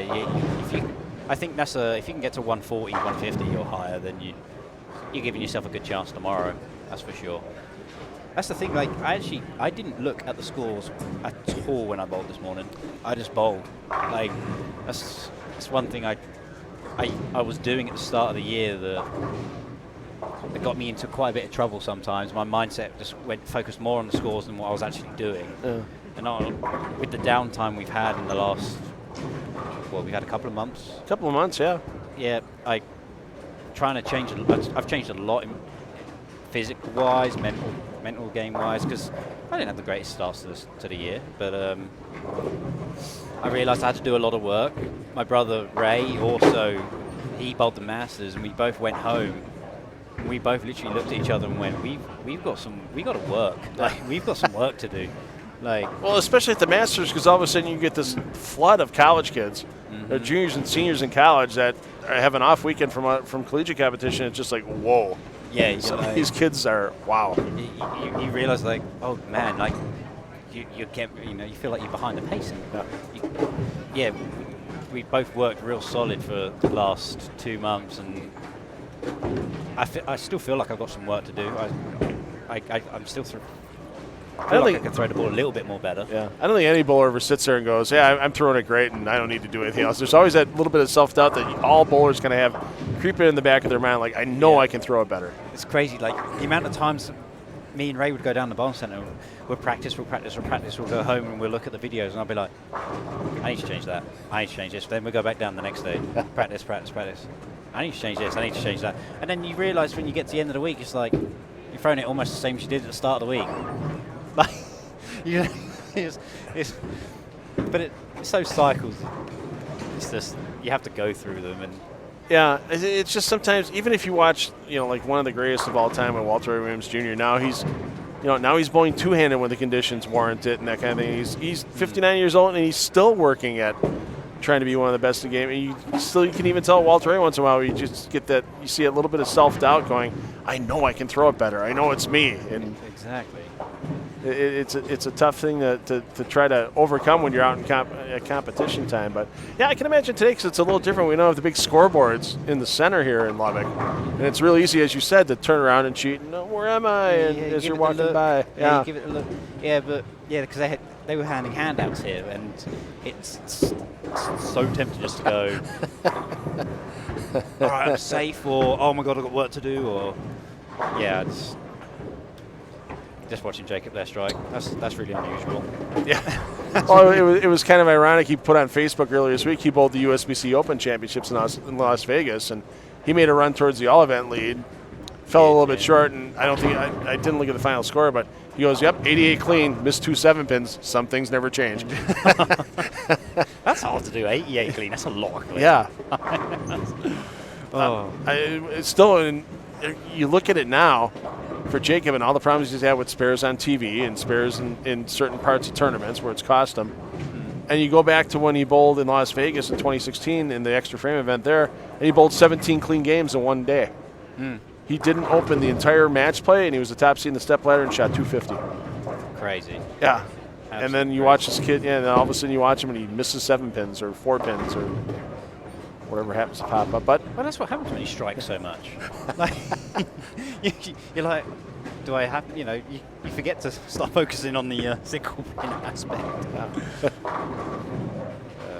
So the switch to motive for you this year, seems to be going okay. Sometimes it's a little bit of, changing the ball motion from what you've had with previous companies and that type of thing. What was in the bag from motive today that was working pretty well for you? Anything newer, or was it some older stuff? Actually, it was not any of the new stuff. It was a lot of the current range actually that we got on the catalogue. I started off throwing a Rogue Blade, That looked pretty good. Playing more straighter angles. Actually, I stuck in that ball for the first 3 games, 3.5 games, and then I chopped from the high end to the low end. They played quite a bit different. I had to pull down to a Venom Shock. That held out for a couple more. Then I moved on to middle parts of the. I think game 5 I hit the middle pairs. I had to change to a Venom Shock Pearl, and then I actually ended up going back to the Rogue Blade and stayed with that. So, well, a combination of 3 balls that worked out pretty well. Yeah. And was that stuff that you had on the PBA truck from the winter tour, or was that stuff you brought back over with you from home? Actually, that's what I brought back from home. Yeah, I did have some balls on transport. Unfortunately, not on the other truck. Oh, so they're sitting on the truck that's sitting in Portland, Maine. They're going to be going to Portland, Maine. I came, when I got here, I said to Keith, I was like, not Keith, sorry, Don. I was like, oh, I had some balls on transport. He goes, are they here? And he's like, I didn't see anything. I was like, oh, they must be on the other truck. And he goes, yeah, they're probably on the other truck. And I was like, oh, damn it. Thing is, though, thinking about it with the way I saw the lanes today, the 3 balls I have on the truck, I don't even think I'd probably have used them. Okay. So I think it's more of an omen. Now, here's something that happened at a PBA 50 stop, and I want to question more guys. Michael Huggan Jr. was using, like, I believe it was an Alpha Crux, which has 3 different, very distinct colors on the ball, red, white, and blue. Yeah. And he took a blue Sharpie, and he colored in all the white so that he'd have a better read on the ball motion. But he says it's easier for him to pick up the ball motion with a solid color than with a very mix of colors. Are you kind of the same way on that? I don't. Okay. The thing is, you know what's really funny? There's another person that is on our staff that does that. Actually, I think there's 2. I think EJ does the same thing. I think he colours in the logo, and so does Dick Allen. Yeah. There's got to be something behind him, because those 2 are really good. as well as Michael Haugen. Like, there must be something behind that. Yeah, but I don't. I drill them and throw them.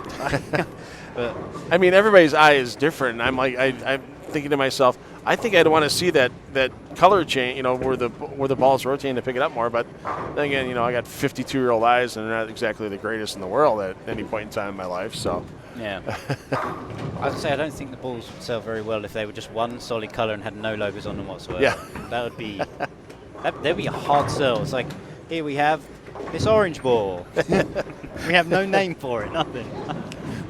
Well, here's Chris Barnes trying to make a little change on everything, and he just made a big jump to the right and kind of just piping it up first arrow. It is possible. You can do it here. The lane topography kind of allows you can do that.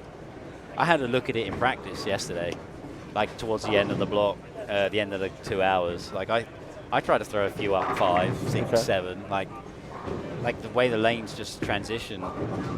Like I think it is. There's something there. It doesn't surprise me that Chris has done that.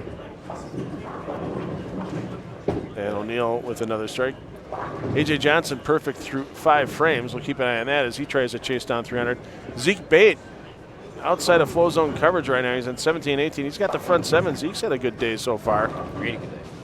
And that's one thing that seems to be on this pattern with the Billy Hardwick, and we had it when we had it on the senior tour as well. There's no one real style that seems to define where to play, or it's going to be a high rev rate or a low rev rate, and there's something you don't see every day from a right-hander. Yeah, good. How would you spare that? You got to throw it back up. You bowl Baker doubles with Jacob Buttriff as your partner. Actually, the best way I think you can go for that is if you throw it, if you go for the 210, your ball will deflect into a 7. You've got to hope the 2-pin comes off the wall. Yeah, off it takes, of the 10. takes the 8 out. I mean, could you try to hit the 2 into those to the left and try to take out the 7-8 and roll back in the 10? I don't know. Yes. Let's see how he tries to shoot he's tried this. it. Oh, that was close. And that's a chunk of count too. Hopefully later on it doesn't get to be all of a sudden, I needed those 3 pins to get in a match play or something the next day. So yeah, they're taking a while to put the scoring because they're probably thinking 2, 7, 8. There's a 10 there? Yeah. Just got to double check that. No, that is a re-rack for Buttriff. He didn't take out the 4-8 on the first ball, even though we've seen him do that in the tournament. Going back to what you said as well, you can attack this pattern in very multiple ways. Yeah. They've done a real good job with this pattern for sure. Yeah, I mean, this is neat watching Barnes where he just decides, screw it, I'm going right at everybody. Yep, and he has 117 in the fifth of the double. Like, that's, 260 pace. And if nobody else is going to play out here where I'm at, I got this arena myself, kind of pristine. You got the break there. Yeah, that's the only problem. If you do pinch it a little bit, you haven't got much misroom there. Ho-hum, Jacob Butcher strikes. Another news, Texas is hot and the sky is blue. Yep, exactly. Yep. So a lot of coaching that you do back at home for other players? I actually don't. I don't. No, okay. No, I've never really got into the coaching game. Funnily enough, after like doing a lot of physical work on myself with my brother Ray, I've actually started to see a small eye for human biomechanics in bowling. I'm actually starting to see a little bit of it. Okay.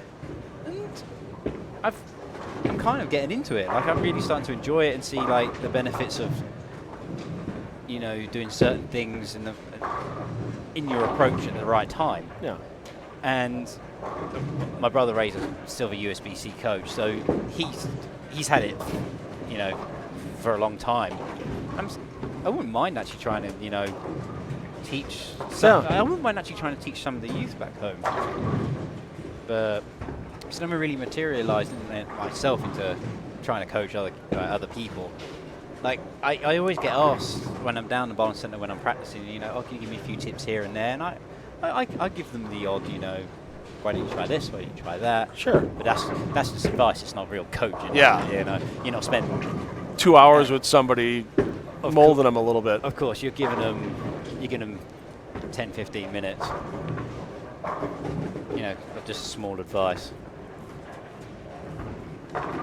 Zeke's got the front Yeah, eight. he's got the front eight. We'll get a peek at him as he comes into play on either lane 17 or 18 as we switch. We're on either side of him right now in flow zone coverage, so you'll get to see him bowl. You just won't get to see the actual scoreboard that he has. But, hey, if he's got the front eight, it's pretty obvious what's going to happen on this ninth shot. He's going to be stepping up on lane 17 momentarily. And it's a couple of guys that are crossing on that pair that are doing really well, and they kind of, not similar styles, but rev rates are kind of similar.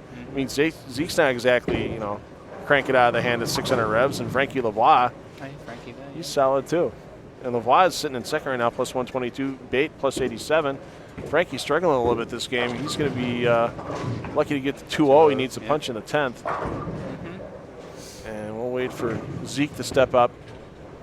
As soon as Crater gets done with the shot here, we'll see. Trying to see what he's throwing. Trying to see what he's got in his hand. Halo Pearl, I think. I think it's a Halo Pearl. Yeah, he's one of the rare independents out here nowadays. He is. And there you see Bayt coming into the picture. Oh, there you see yeah, Bayt putting all 10 back. That's a real good ball reaction right there.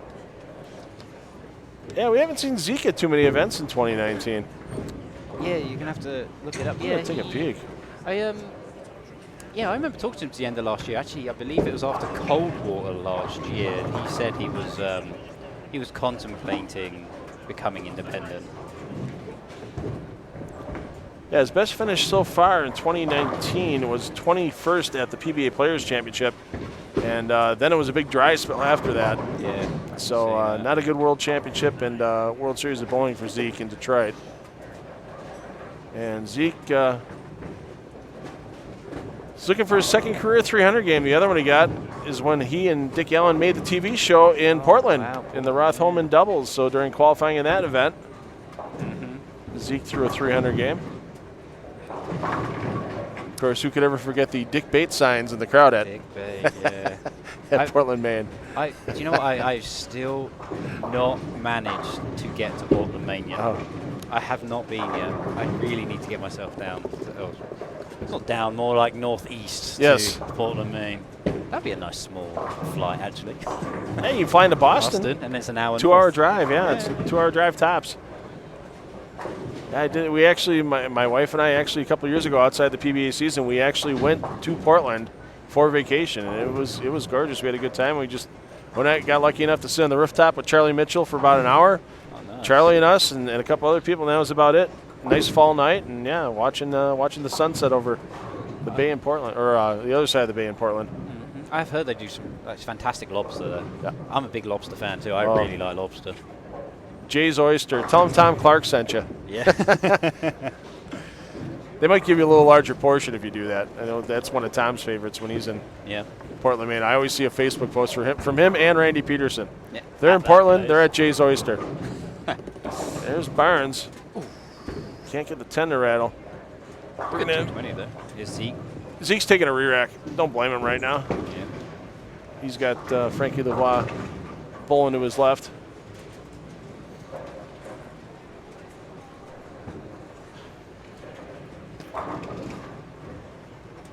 It's a shame because was it Jimbo offered some money for the 300 in the Pro-Am, and he's only. It's not the same as if he does it in if Zeke does this in a tournament now. Oh, he gets the PBA $100. You always get that. The usual, yeah. So you'll see Bayt coming in over on lane 18.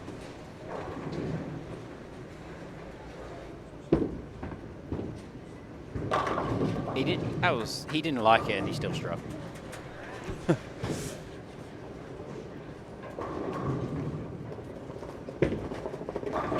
Well, helicopters are about. I'm sure he's gonna. That's the thing, though. All of a sudden, I got away with that one, and you try a little bit and try to force the next shot. And sometimes that's easy way to get in trouble on the 11th one. Oh God, yeah. They always say the 11th one's toughest to throw, and I mean, league hack that I am. The few times I've had it, yeah, that's been pretty much the case. You get up there for that 11th one, it's like, okay, you get this one, and odds are you're gonna get that last one. Yeah, I always find the 8th one harder. I always liked it in front 7. We'll see. Just on the left. Zeke coming in. Yeah, he'll be coming into your picture on the left side here in a second. There. And he got the 11th one. Great shot.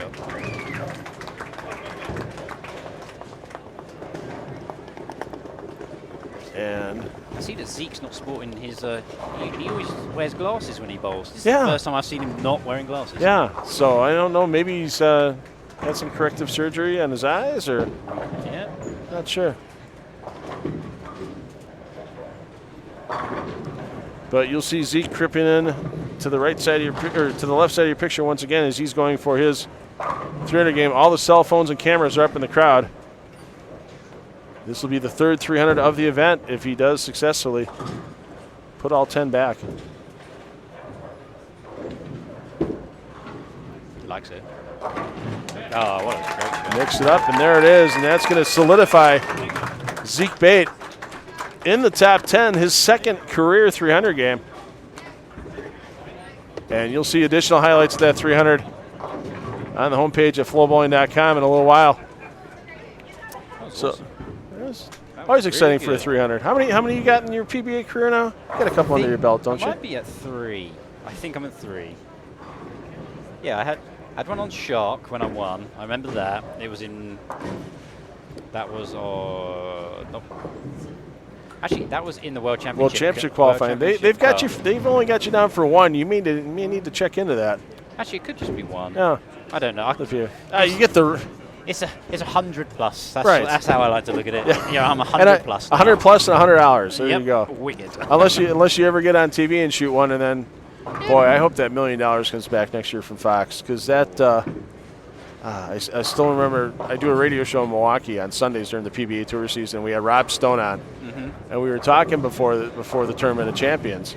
That was the first event that the $100,000 or that the $1 million is up for, and it was later that we were talking before the TV finals that morning, and I go to Rob. I go, "What would you do right now if Jason Belmonte had the front 9 this afternoon going for the $1 million?" His exact words were, "I'd lose my S." Yeah. On air, the guy hosting the show had to hit the dump button. Yeah. And it was one of the funnier moments I've had on that radio show ever, where Rob Stone, "I'd lose my." Yeah. I think the front 9. we got to a point as players that when we'd watch it, we'd be like, right, that's another one closest to $1 million. That's another one closest to $1 million. Oh, he's missed it. Like, no. That's why I always want to give Jason a hard time. It's just 4 chances to $1 million. You didn't come through. What's wrong with you? Yeah, come on, Jay. It's one time. But that's the reason why he's leading the Player of the Year race right now. And there's still time to chase them down. There's this whole USBC Cup. There's a couple World Bowling Tour events, and of course the U.S. Open, which you're entered in, right? You've got your automatic entry in the U.S. Open? I got the email, last week, a couple of weeks ago. I think it was last week. Yep, I got my email. I shall be participating. That won't be a bad flight into Charlotte for you. No, it's direct. There's another one that's direct. It should be fine. Yep. Just go about a half hour north on I-77. You're right at the bowling center, so perfect. Gorgeous center. I knew I had to fly into Charlotte. I didn't realize it was that close. Yeah, Perfect. it's only a half hour. Yeah, it's really easy to get to. Fantastic. So, absolutely. Maybe happy with that. Well, hey, Richie, thanks for sitting in for a game with us. Appreciate it, as always. And once again, best of luck, and let's get title number 2 out of the way tomorrow. I'd like to that'd be lovely. like to watch Lucas Wiseman give you an interview in the winner's circle after it's done. That'd be fantastic. Yeah, always enjoy coming in here, guys. So thank you very much. Appreciate it. And halfway point of this round, Game 5 coming up next.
Well into Game 5 of this 8-game qualifying block for B Squad. Last qualifying squad of the day here.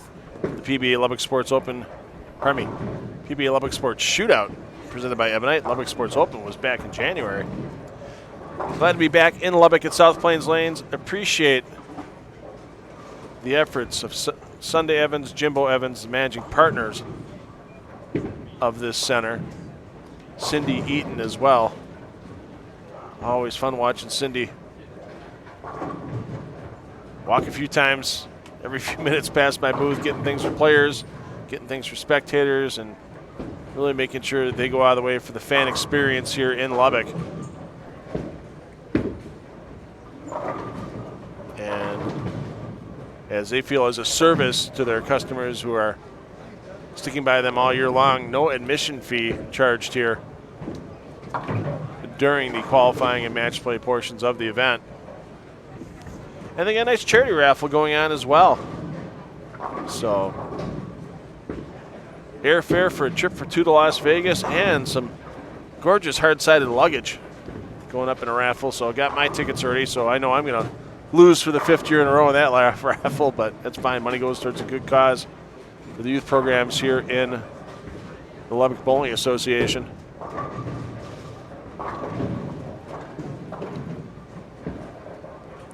Get another look at Kyle Troop. We got to see him a little bit in Game 1. Back on the flow zone in Game 5.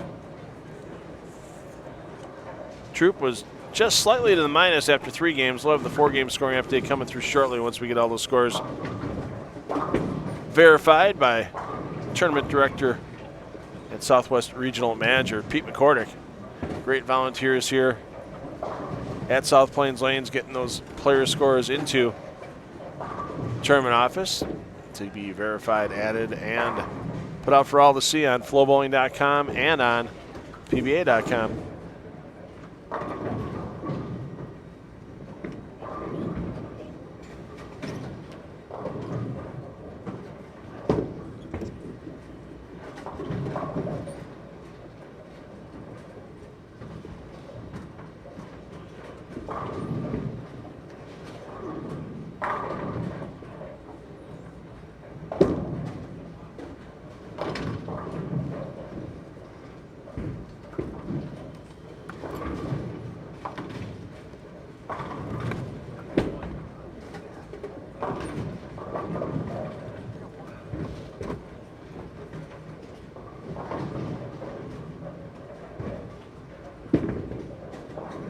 Quite a few Go Bowling PBA Tour stars in coverage on Flow Bowling this game. Kyle Troop here on 15 and 16.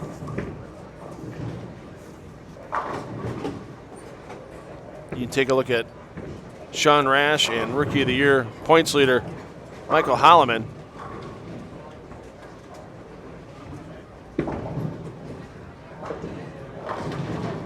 Over on lanes 19 and 20. Jacob Buttruff, you can see that PBA Tour champion on lanes 23 and 24. And over on lanes 29 and 30. You can see reigning player of the year Andrew Anderson bowling on that pair. So lots to choose from this game here on Flow Bowling. Of course, keep one of your options here in the Flow Zone because we can bring you all those pairs at particular times. Or watch it split screen. Watch the quad box if you're an overachiever. I just don't have that attention span. Flow Zone and one other pair is about it for me. I know there's some super fans out there. I know Adam Lemerise, I know you're watching right now. Quad boxing it. Got us on here in the Flow Zone, no doubt about it. Phyllis Pinatiero, I know you're watching. You're a Flow Zone person, Phyllis, I know. You stick with me. I like that. I appreciate it. And for all those pro shops across the country, yeah, it's a Saturday afternoon. Might be late, but there's still some pro shops.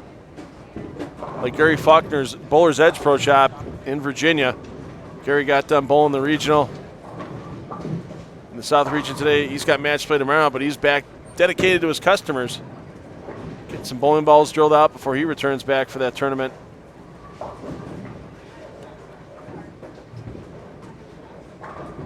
In Hampton, Virginia tomorrow for his match play rounds.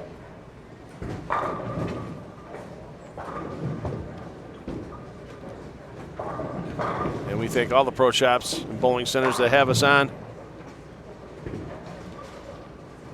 live during tournaments and replays outside of tournaments, showing the fans how great Flow Bowling can be. Here's your 4-game scoring update. It's official. That Zeke Bayt moves into the lead. That perfect game in Game 4 gets in the plus 187. Just 7 pins ahead of Brad Miller. Don Barrett quietly up in the 3rd place. Started slow at 173 and now 235, 258, 279 for Barrett. Has him up to plus 145. Barrett a threat in every tournament that he comes into. Francois Lavoie in 4th, plus 125. Cam Doyle 5th, plus 121. Buttriff, Johnson of the AJ variety, Kent, O'Neill, and Grandin round out your top 10. And right now, the way these players are pacing,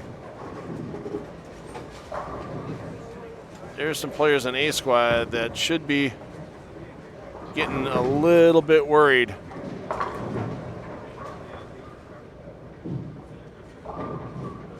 As right now, players like Chris Vai at plus 59, Michael Austin plus 58. That's only a 207 average. And they were in the top 20 on A squad. Right now, that 207 average is Martin Bedford in 24th.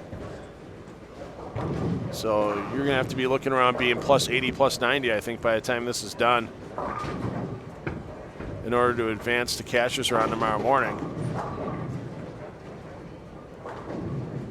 And right now off of A squad, you look at players that were around plus 80. That's David Maycock out of Bermuda, plus 78. And you go back 19 pins, you can fit a lot of bodies in that space between Maycock and Chris Vai. Vi and Michael Austin just a pin apart, 59 over for Vi, 58 over for Austin. Those guys, I'd be worrying a little bit from Vi on down for sure, and even if I was Maycock or maybe even Devin Bidwell and Sean Lavery-Spar, as Lavery-Spar of the Sean variety was at plus 91 on A squad, Bidwell plus 89. Yeah, that might be some issues. They're taking 39 players to tomorrow, and I wouldn't say right now Lavery-Spar, the Sean variety, or Devin Bidwell should feel pretty comfortable with 4 games to go.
Buttriff, a force to be reckoned with in any bowling center he enters,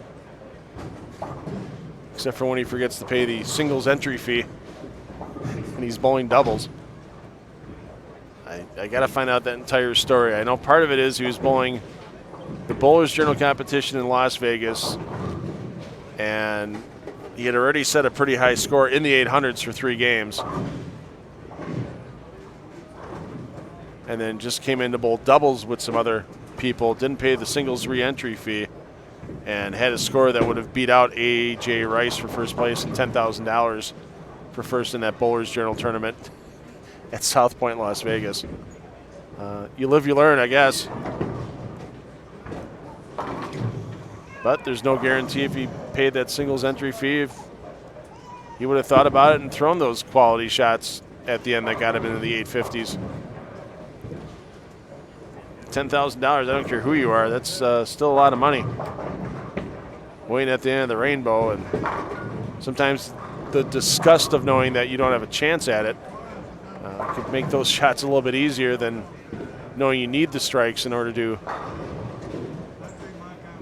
get that 10 grand in your back pocket.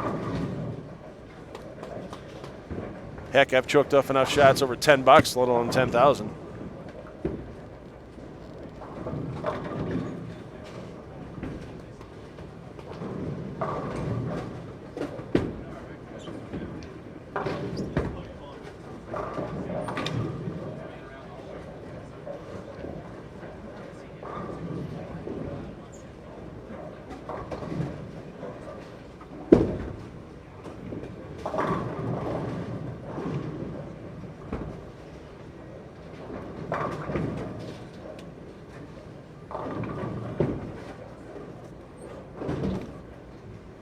I've been informed that William Queen should not be drinking any Crown Royal right now or stop eating his dinner to watch Kyle Troop throw this next strike.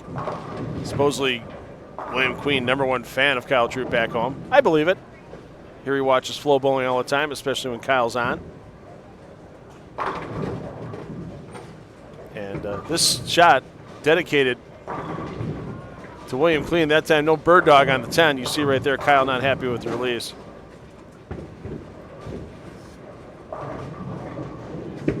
I thought he was going to hit the home run. Knock it out of the park for the kid. Just like in the movies. Nope. 10-pin stands in the way between Kyle Troop and his continued bid at perfection in this game.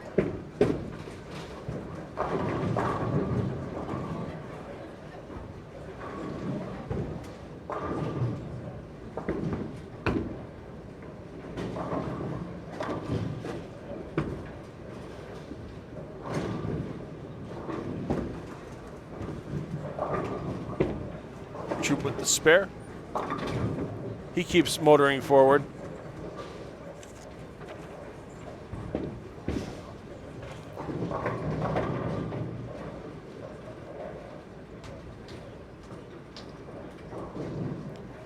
Troop, a nice 245 in game 4, got him to plus 42 overall. And if he can keep throwing games in the 220s up on out, he'll have no problem making it into the cash around tomorrow morning and give William Queen a reason to get up bright and early on a Sunday morning and watch some FloBowling.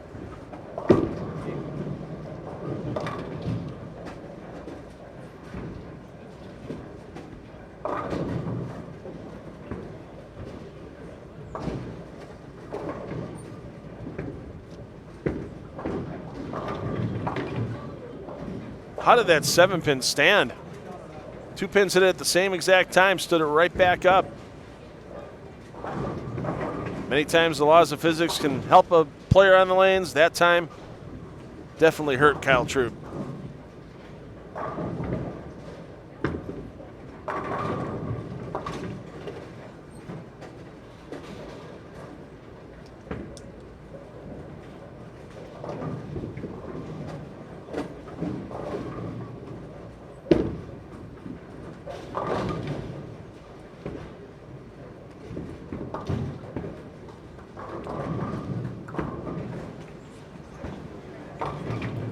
And Rash not happy on the release on that shot.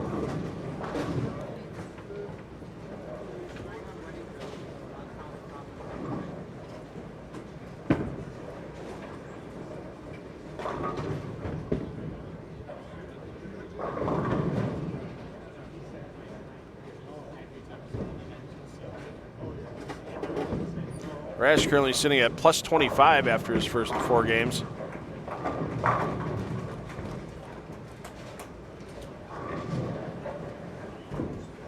.162 in game 4, the big damage to Rash's scorecard. And Sean wanted to make sure that he was able to give a nice happy birthday back home to his mom. And Rash, I know you're watching too. You might not be watching in the Flow Zone, but I know you are watching. Happy birthday to you. And Sean hopes you have a great day, and I'm sure a good game here in the Flow Zone would help your birthday out as well.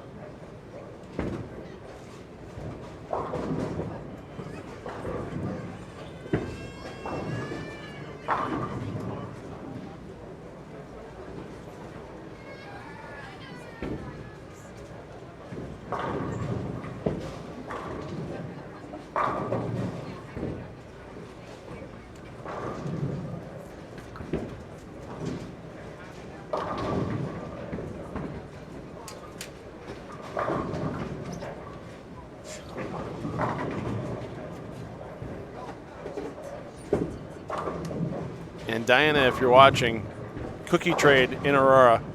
I'll get some of my wife's chocolate chip bars. Trade you for some of your chocolate chip cookies that are phenomenal. Got to make that trade.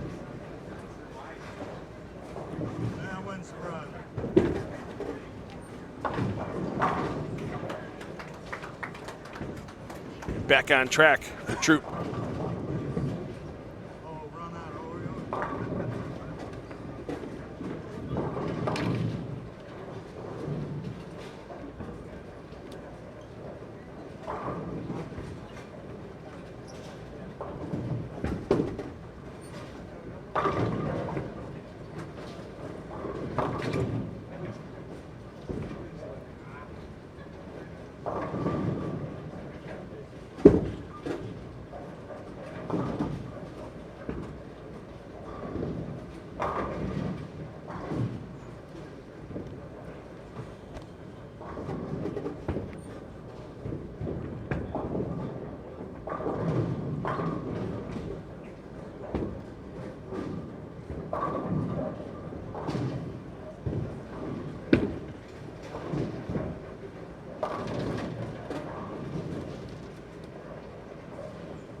Holloman sitting in 32nd currently, +6 after his first 4 games.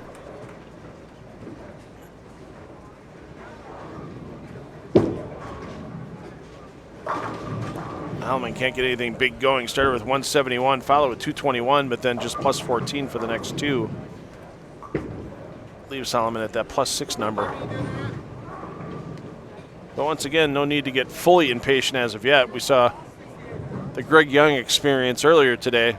Stay near par, a little bit over, get in the last 2 games, shoot 100 over, get yourself some bonus bowling on Sunday.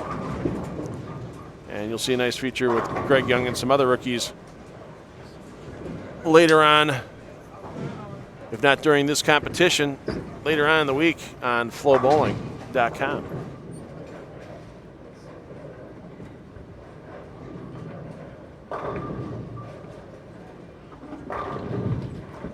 You know when it's the triple foot tap for Troop, you know it's a quality shot out of his hand. I mean, the single toe tap, it's good. The double toe tap, it's okay. You get that triple toe tap, you know it's going to be 10 in the pit.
Brash not going to save 188 out of this game. He's going to have to find a way to turn this around in a hurry.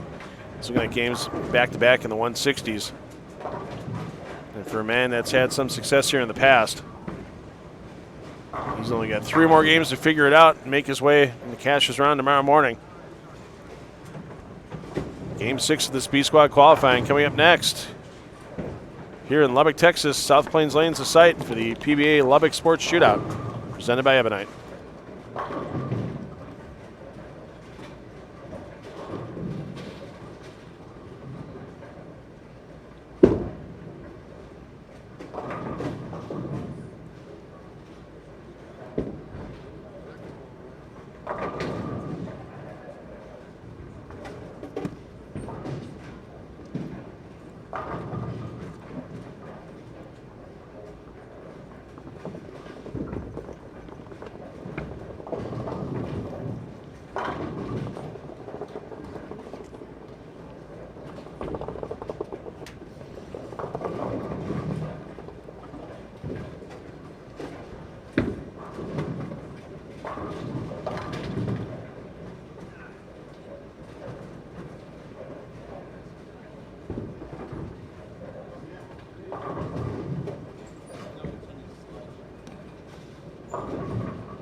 Might be a piece of that tape or something back there on the floor. That's a piece of tape covering the cable. Yeah, that's right behind you. Yeah, short tape.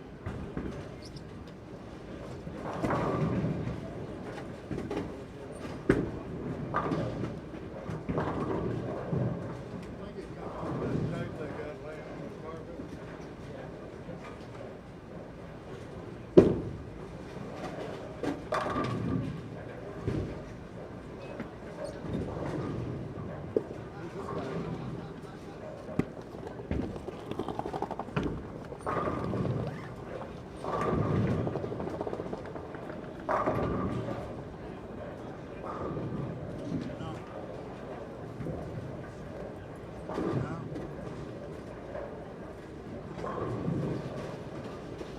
Oh, really?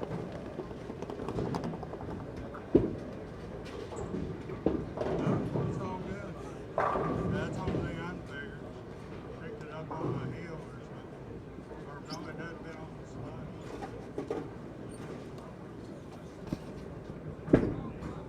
Easier if I was better driver.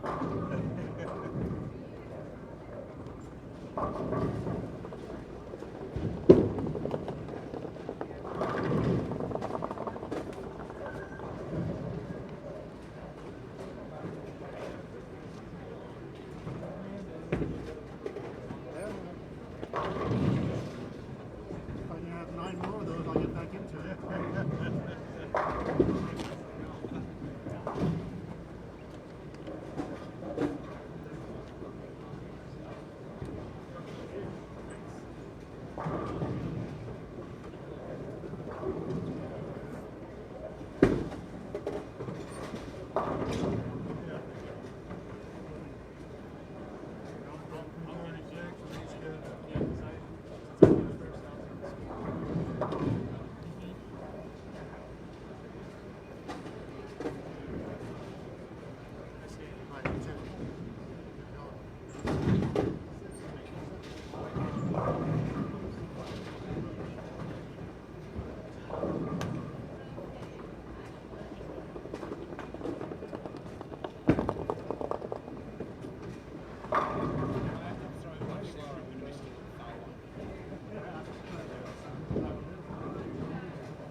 Take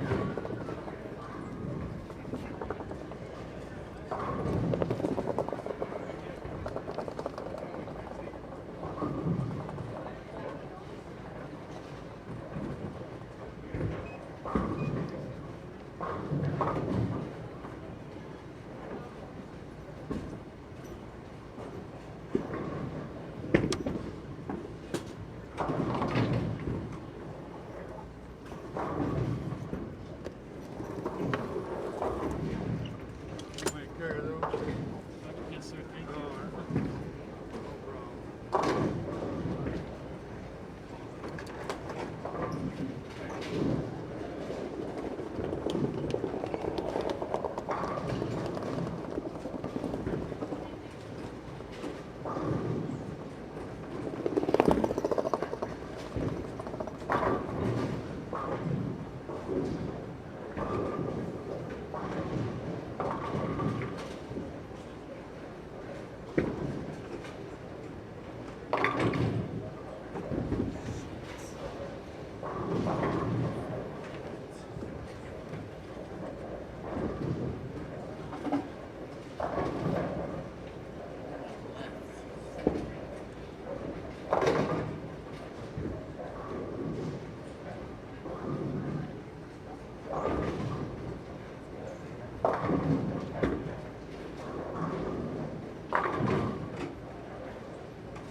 Way to recover. Way to recover. First shot of the pair is always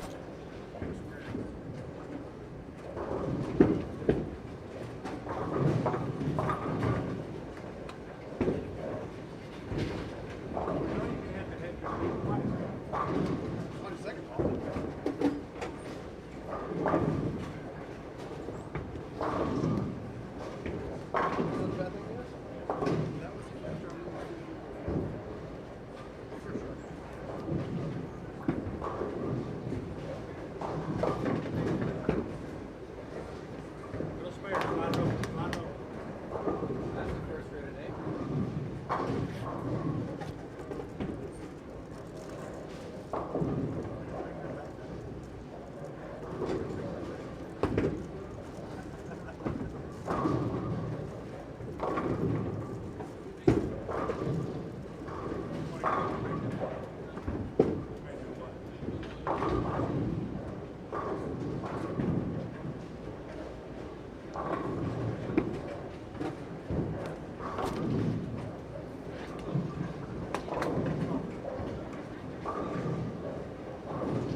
Marshall Kent, man, that's been flirting with.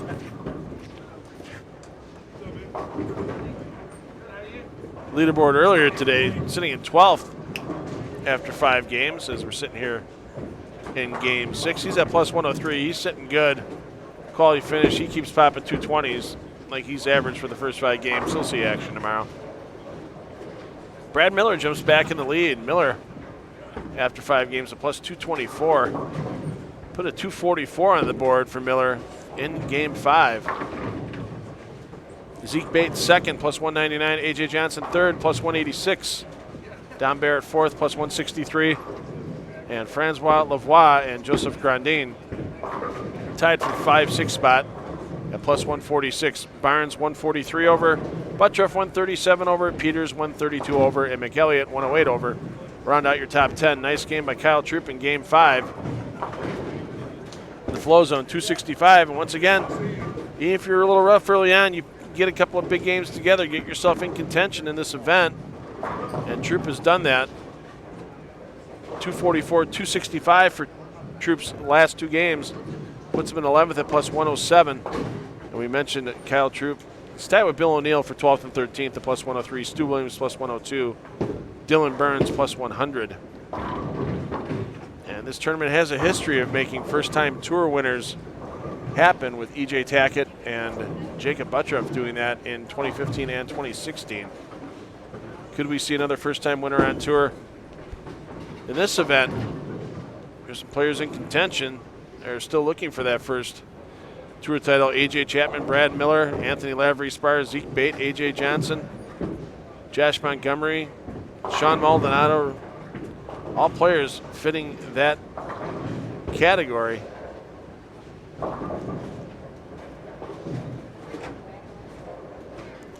Of course, the established veterans like Tom Doherty, Don Barrett, Richie Teese, Francois Lavoie, Chris Barnes, Jacob Buttroff, not going to let that happen very easily.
Stu Williams, part of the European team that gave it a late valiant run to try to get the Weber Cup back in the European possession. Not to be, though. Anthony Simonson closed out with a big game to get the U.S. their 18th point and locked up the Weber Cup for another year as that competition in 2020 goes back across to England.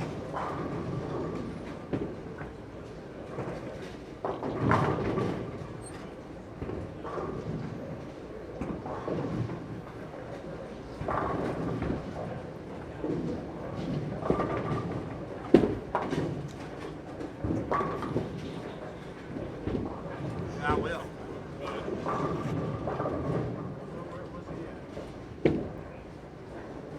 Not the way you draw that up.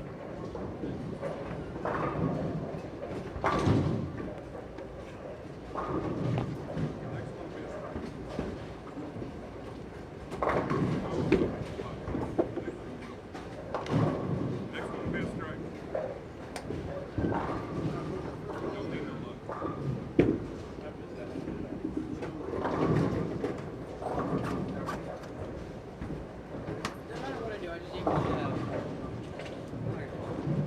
Doesn't matter what I do, I aim for that.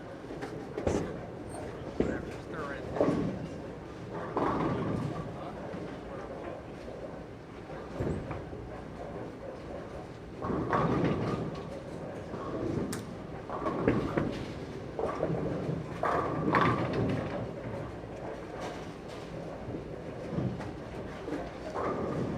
So just a reminder of the format here of this Lubbock Sports Shootout.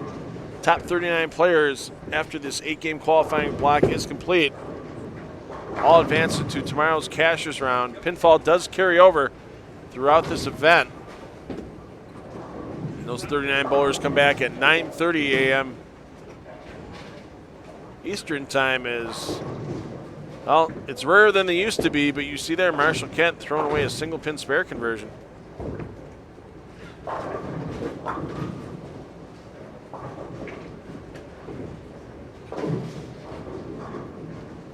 Cashers round will be 6 games tomorrow morning, 9:30 Eastern.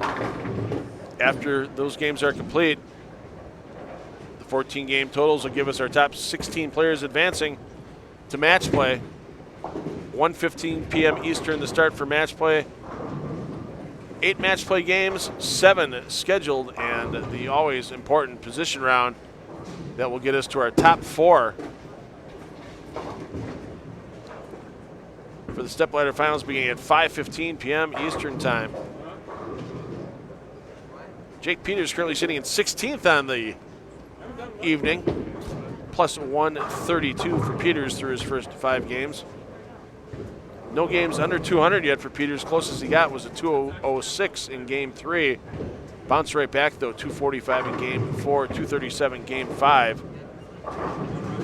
And Peters can still max for 247 here in game 6. Long time since Jake Peters has seen the winner's circle.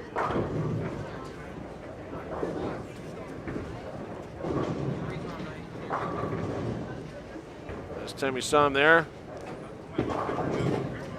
it's back in 2013 at the inaugural PBA Summer Swing in Milwaukee. Took down Josh Blanchard in the championship match, 245 to 212, to take home that title.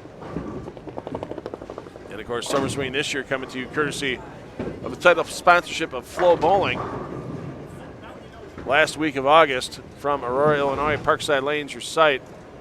And we were there last year for the Parkside Lanes Open. Great youth clinic held by Sean Rash and many professionals. Prior to the start of that event.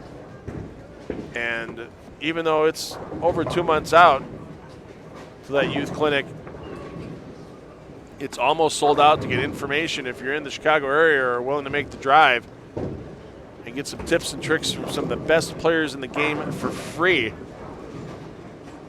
Go to Sean Rash's fan page on Facebook and you'll see that information posted a couple of days ago. Go back in his timeline and get that information on the free youth clinic at the FloBowling PBA Summer Swing. 2 games of qualifying remaining 4B squad before we'll cut to our top 39. Keep an eye on the scores. Doesn't look like to be a lot of high ones this particular game. Transition could be getting a little tricky for these players, and we'll give you the 6-game scoring recap when we come back here at South Plains Lanes in Lubbock, Texas, in the PBA Lubbock Sports Shootout presented by Ebonite.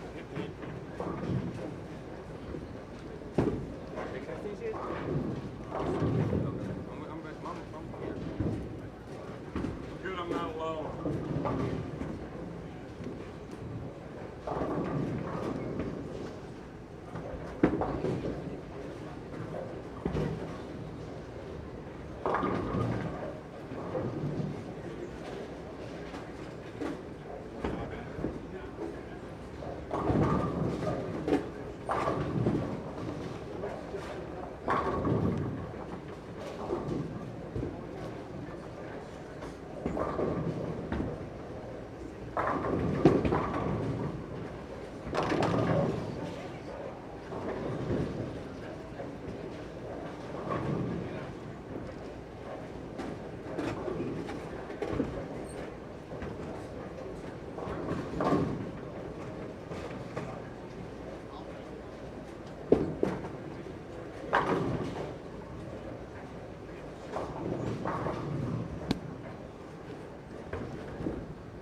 Well, the man with the rough start to 2019 trying to turn around here in Lubbock.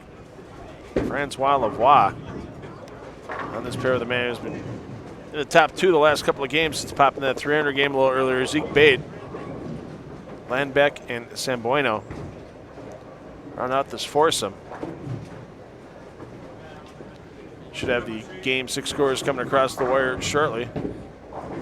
Got some of them, don't have all of them yet, as they get entered by Southwest Regional Manager Pete McCordick.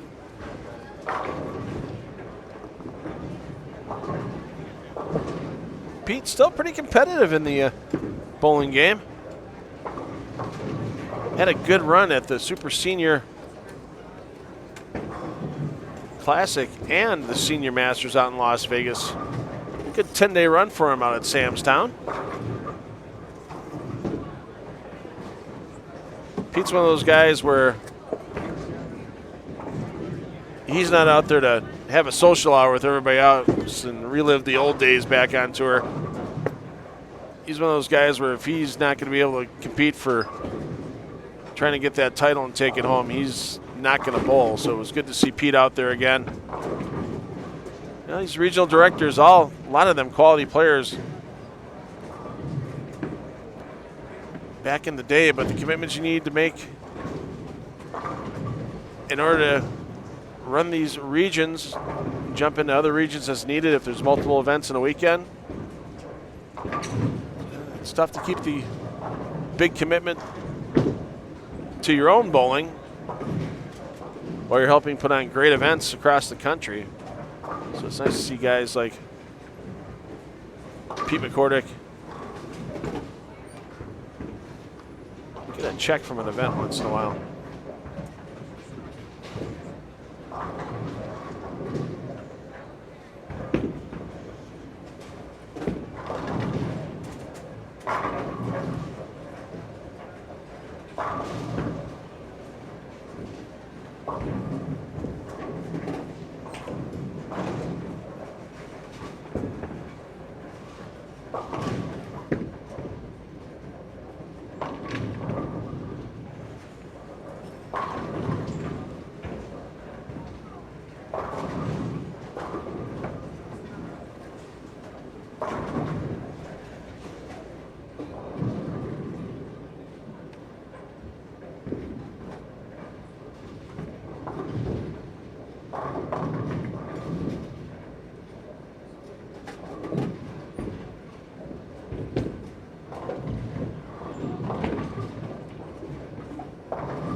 And here we are with your 6-game scoring update. FloBowling.com results tab. Live scoring link at PBA.com on the homepage. Brad Miller, your leader, plus 244. Don Barrett, plus 206 in the second. Zeke Bayt, a little bit of a slowdown in Game 6, 192. Still at plus 191 on the event, so Zeke's in really good shape. Johnson of the AJ variety, up in the fourth. Disneyland having no lasting effects on that man. No longer dreaming of dancing around Disneyland. He's dreaming of a PBA Tour title at plus 175. Jacob Buttriff in fifth at plus 160. Chris Barnes, semi-defending champion of this event, in sixth at plus 156. We saw that big move outside that Barnes used earlier. We'll have to see if we can find where Barnes is in the center, see if he's still staying to the outside portion of the lane. Lavoie in seventh at plus 146. Jake Peters eighth, plus 145. Joseph Grandin plus 140. And Cody Myers sitting at plus 129 in 10th. Myers from right here in Lubbock, Texas. And let's start putting the squads together. This is the kind of the time where we can actually start to figure out who's in contention for making the cut. We're taking 39 spots. And I said earlier, guys like Chris Vai and Michael Austin might have to start sweating a little bit, as they are right above the number right now. Vai 38th at plus 59. Austin the number at plus 58. And there's some B squad bowlers in easy striking distance of both Vi and Austin. Rick Bernard at plus 47. Dylan Macon plus 41. Chris Coltso plus 41. Sean Rash plus 34. Andrew Anderson plus 32. And Martin Bedford plus 17, all within striking distance of Austin and Vi in 38th and 39th place respectively.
Don't forget, once we're done here in Lubbock,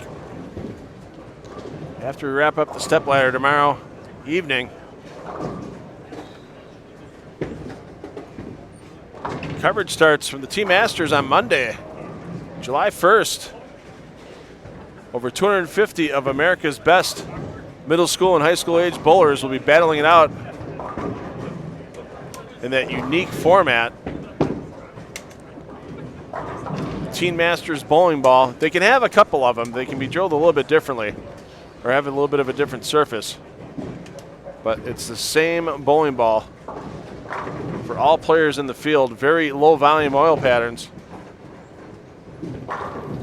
to limit transition with those bowling balls. And they try to make a level playing field, and some people love it, some people don't like it, but I'll tell you what, it is competitive every single year at that event. And we've seen some great superstars come out of the Teen Masters and advance into professional careers. As we mentioned earlier, Greg Young Jr. here this week, looking for his first title. He won that event back-to-back years. Danielle McEwen, Marshall Kent, Michael Fagan, all players that have benefited from victories and large finishes at the Teen Masters. Can't wait for that coverage to start Monday. 3 squads qualifying Monday, Tuesday, Wednesday. And then cashers round and match play Thursday and Friday as we get to our Teen Masters champion for the boys and girls high school divisions and boys and girls junior varsity divisions for those bowlers still in middle school.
Zeke Bayt keeping the rock rolling, keeping the pins falling, keeping the strikes stringing. That's 4 in a row for Bayt.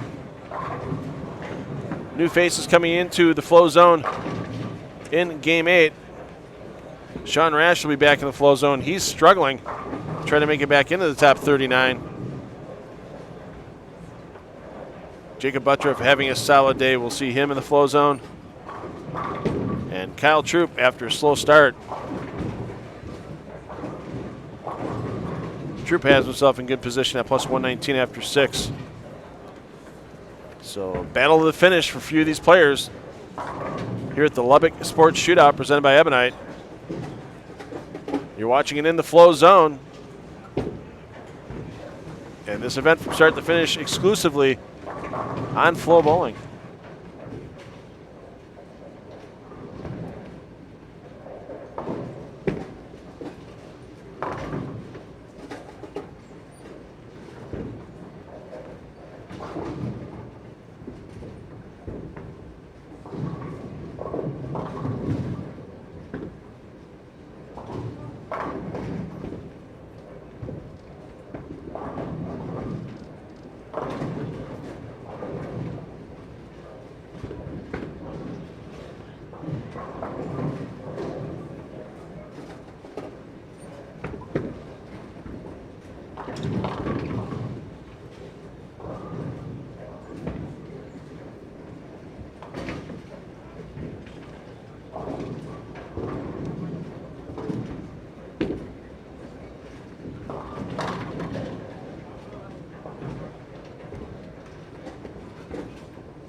I hear footsteps. It sounded like a train coming through a second ago. Well, Did you hear it's that? it was a we thought it was a helicopter before, and it's somebody. It's a brick floor in front of in front of where we have our ambient microphone, and they're rolling their bowling bags over it. And it sounds like a helicopter going by. Yeah, it's the bowling bags as they're changing pairs. They rattle.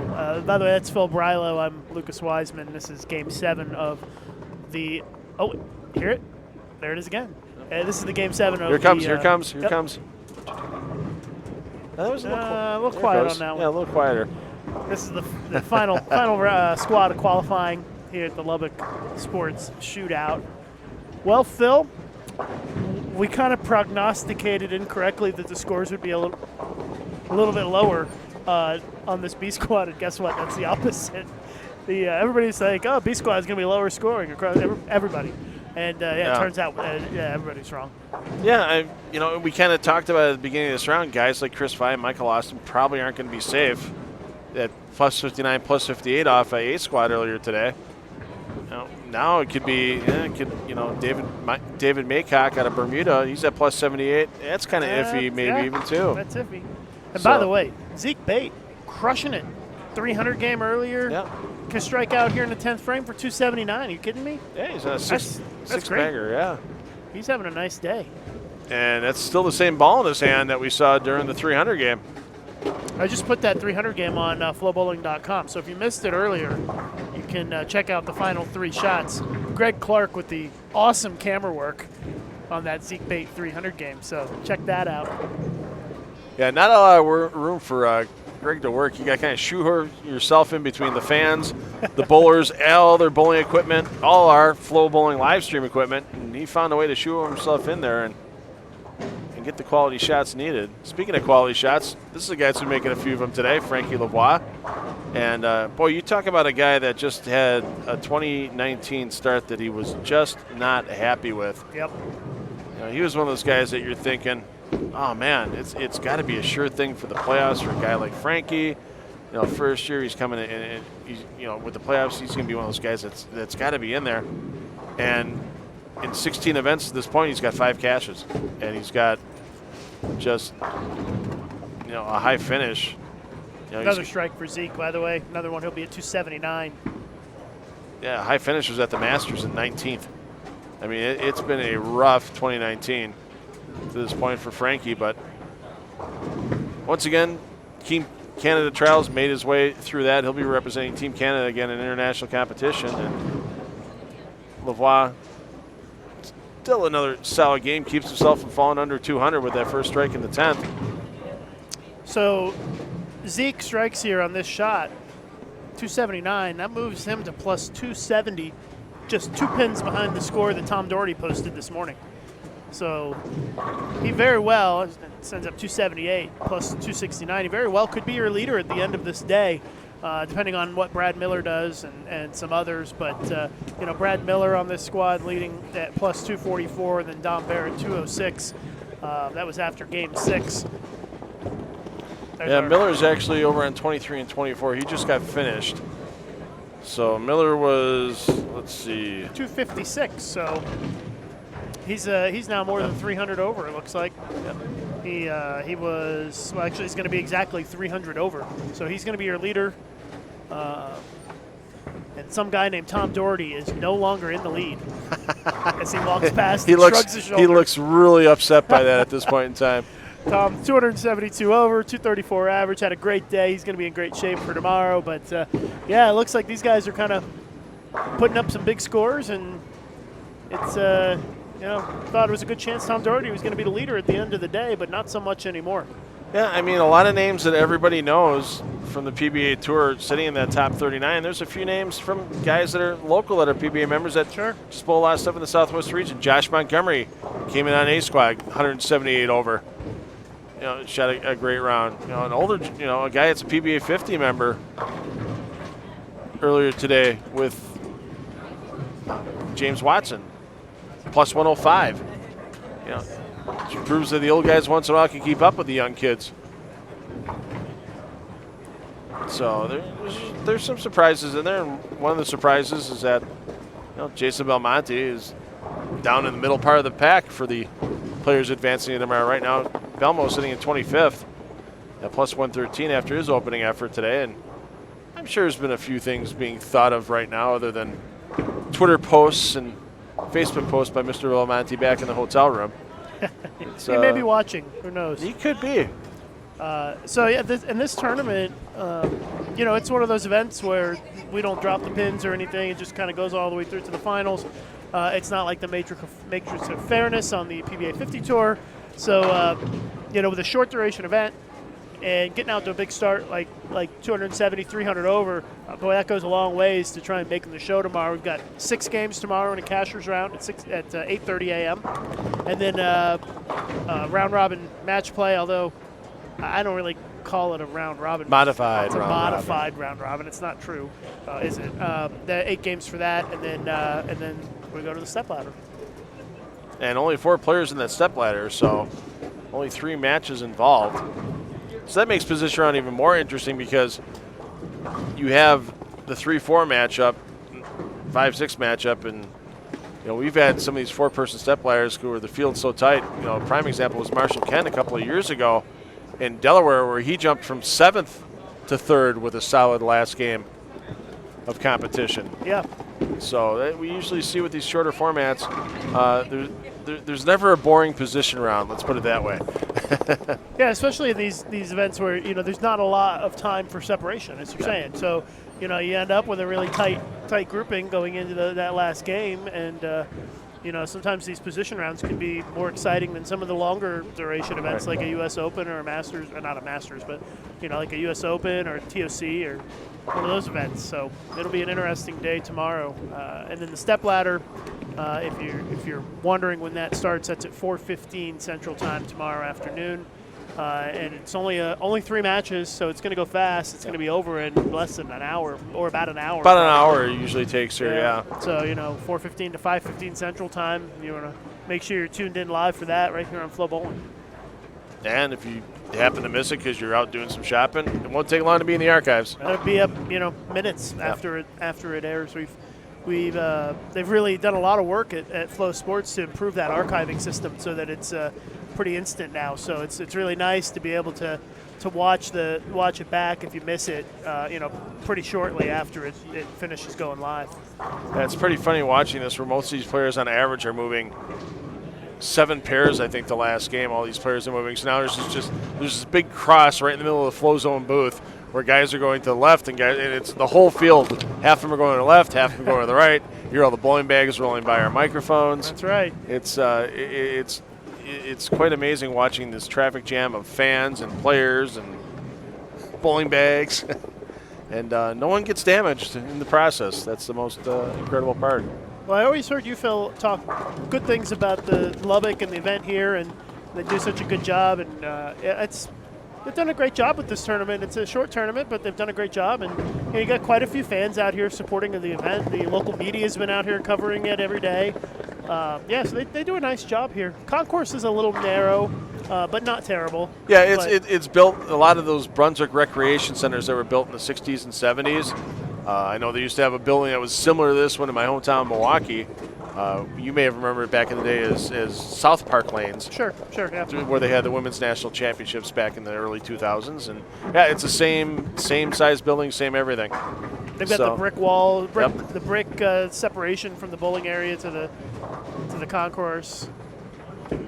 Yeah, it's amazing how many of the bowling centers from the 60s and 70s were kind of cookie cutter in shape and size and format and ceiling height and all that. And all of a sudden you're in a city, 250 miles from home, and I'm in the same freaking bowling center. It's just the masking units are different. So, we got some player movement. It's going to be a few minutes, so we'll give everybody a little break from my voice. I'm starting to lose my voice a little bit here, we so don't I'm want going you to to give lose your myself a break voice. too. Yeah, You got a big day tomorrow, Phil. Well, another long day tomorrow. 14 games before the step ladder. We'll get you some tea here tonight. I got some tea and honey back at the hotel room. Gargle with some salt water. Do something. That's an instant stop every time I land in a town. It's tea and honey. One more game to go. We'll be back here in just a couple minutes.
We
got one lane down. So, do we throw the green ball in the left lane?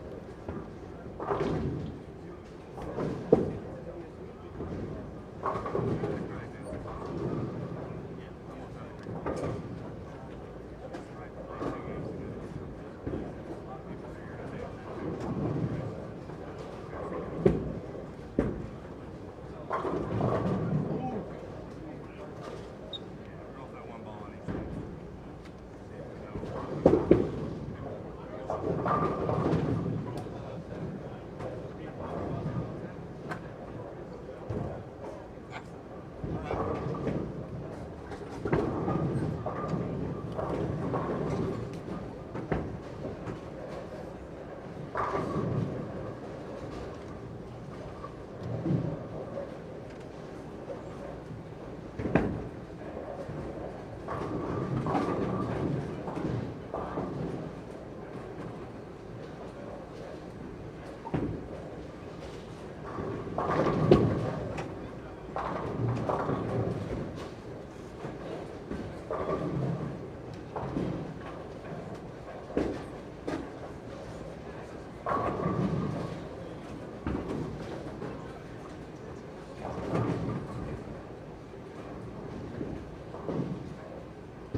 Good answer. Good answer.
Waiting on that Game 7 scoring update, we're just making sure all scores get verified. A couple of the pairs down the low end of the center are a little slow with the cross, and so they're taking a little time to get caught up here. So we'll get you that scoring update after 7 games for B Squad shortly. We're going to keep you here with Josh Blanchard on the front 5. Blanchard was one of those players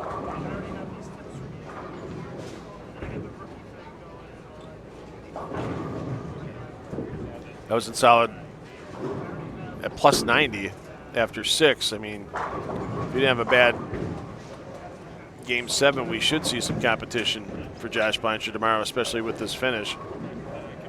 Another player on the front bunch, was down on 23 and 24.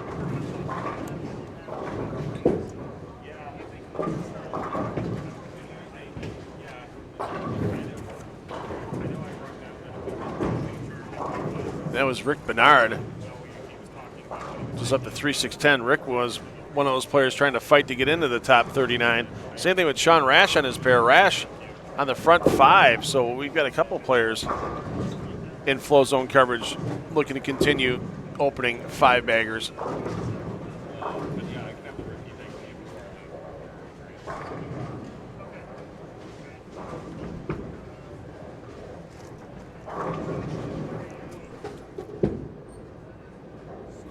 And the bid for perfection ends for Blanchard. The bid for bowling tomorrow still rolls on.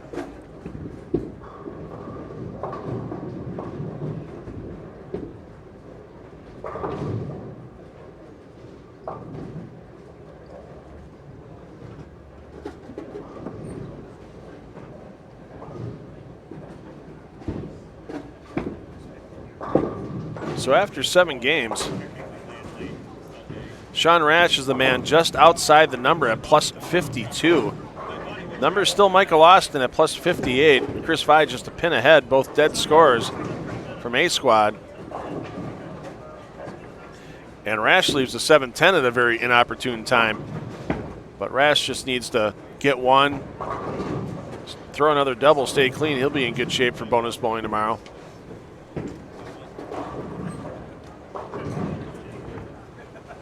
And right now, some B Squad bowlers need big games. Rick Bernard, you see here on this pair with Rash. Bernard plus 25, so he's a guy that needs a 240 or so game to possibly advance to tomorrow. Dylan Macon, plus 21, needs to bounce back. He's struggled the last couple of games. Harley Deckard, plus 32, and Rash almost rattled that 7-10. That 10 pin came back up the flat gutter and rattled near the 10 pin and just missed it. That could have been a huge momentum boost to Rash the rest of the way through this event. Other players still bowling that could fall back out. Dick Allen's only 4 pins above the number. Packy Hanrahan just 12 pins up. Marshall Kent 19 pins ahead of the number. So those are players that are still going to need games in the deuce. And the higher the deuce, the better in order to see competition tomorrow.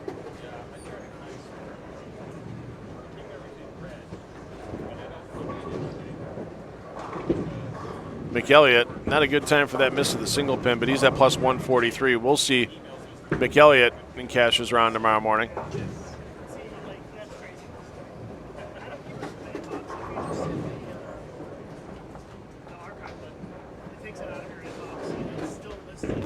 Nick Pate sitting at plus 118.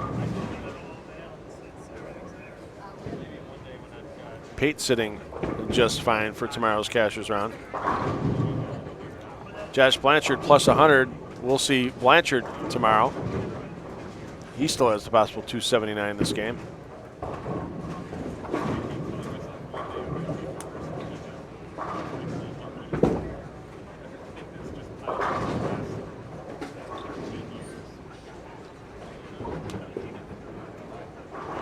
Chris Coltso, he's had a drop down the standings a bit as he's currently sitting at plus 9.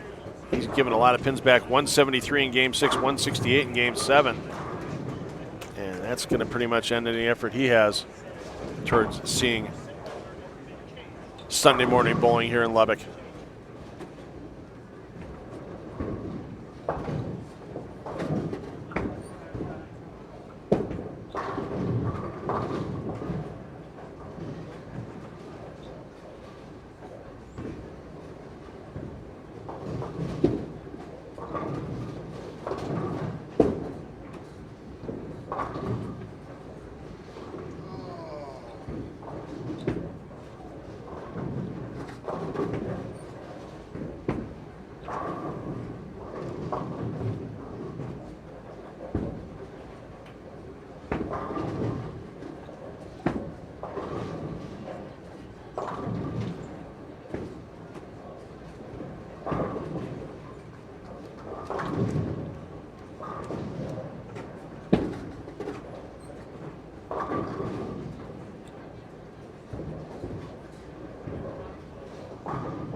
Some names we know we'll see for sure tomorrow.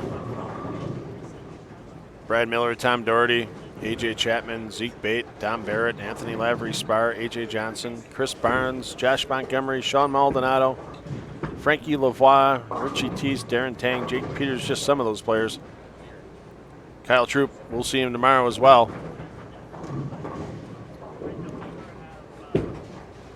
He's got 14 games to try to get himself into the stepladder finals, 6 Cashers round qualifying games and 8 games of modified match play.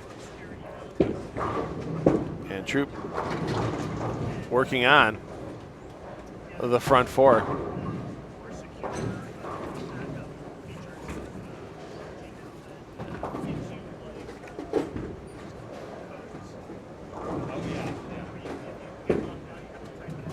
There's the slow wheel. Oh, there's the William Queen special right there. Shred that rack like some pulled pork.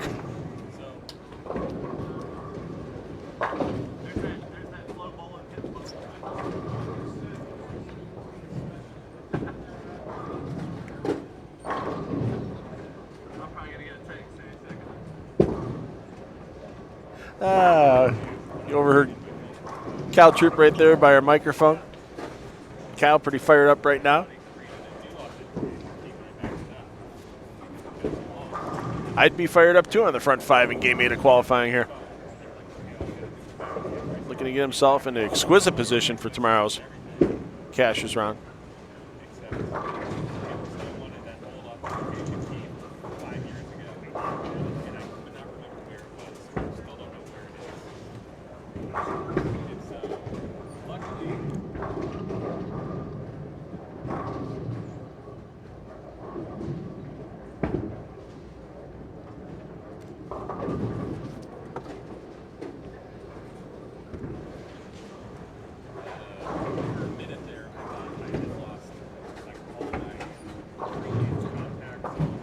for the half dozen from the front.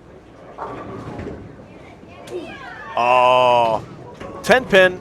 It's time to go to bed. And it's been picked out by Afrofish.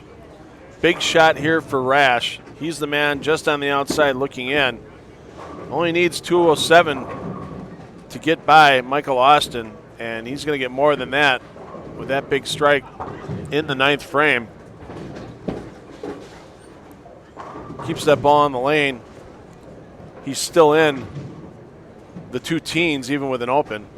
I was just looking at Michael Holloman. He's minus 22, can shoot 280, get to plus 58. I don't think that's going to be enough. That's the number right now. Yes, and Rash has just passed it. And on the same pair here with Rick Bernard. Bernard's a plus 25, and Bernard can shoot 250. Yeah. 6 with a punch out.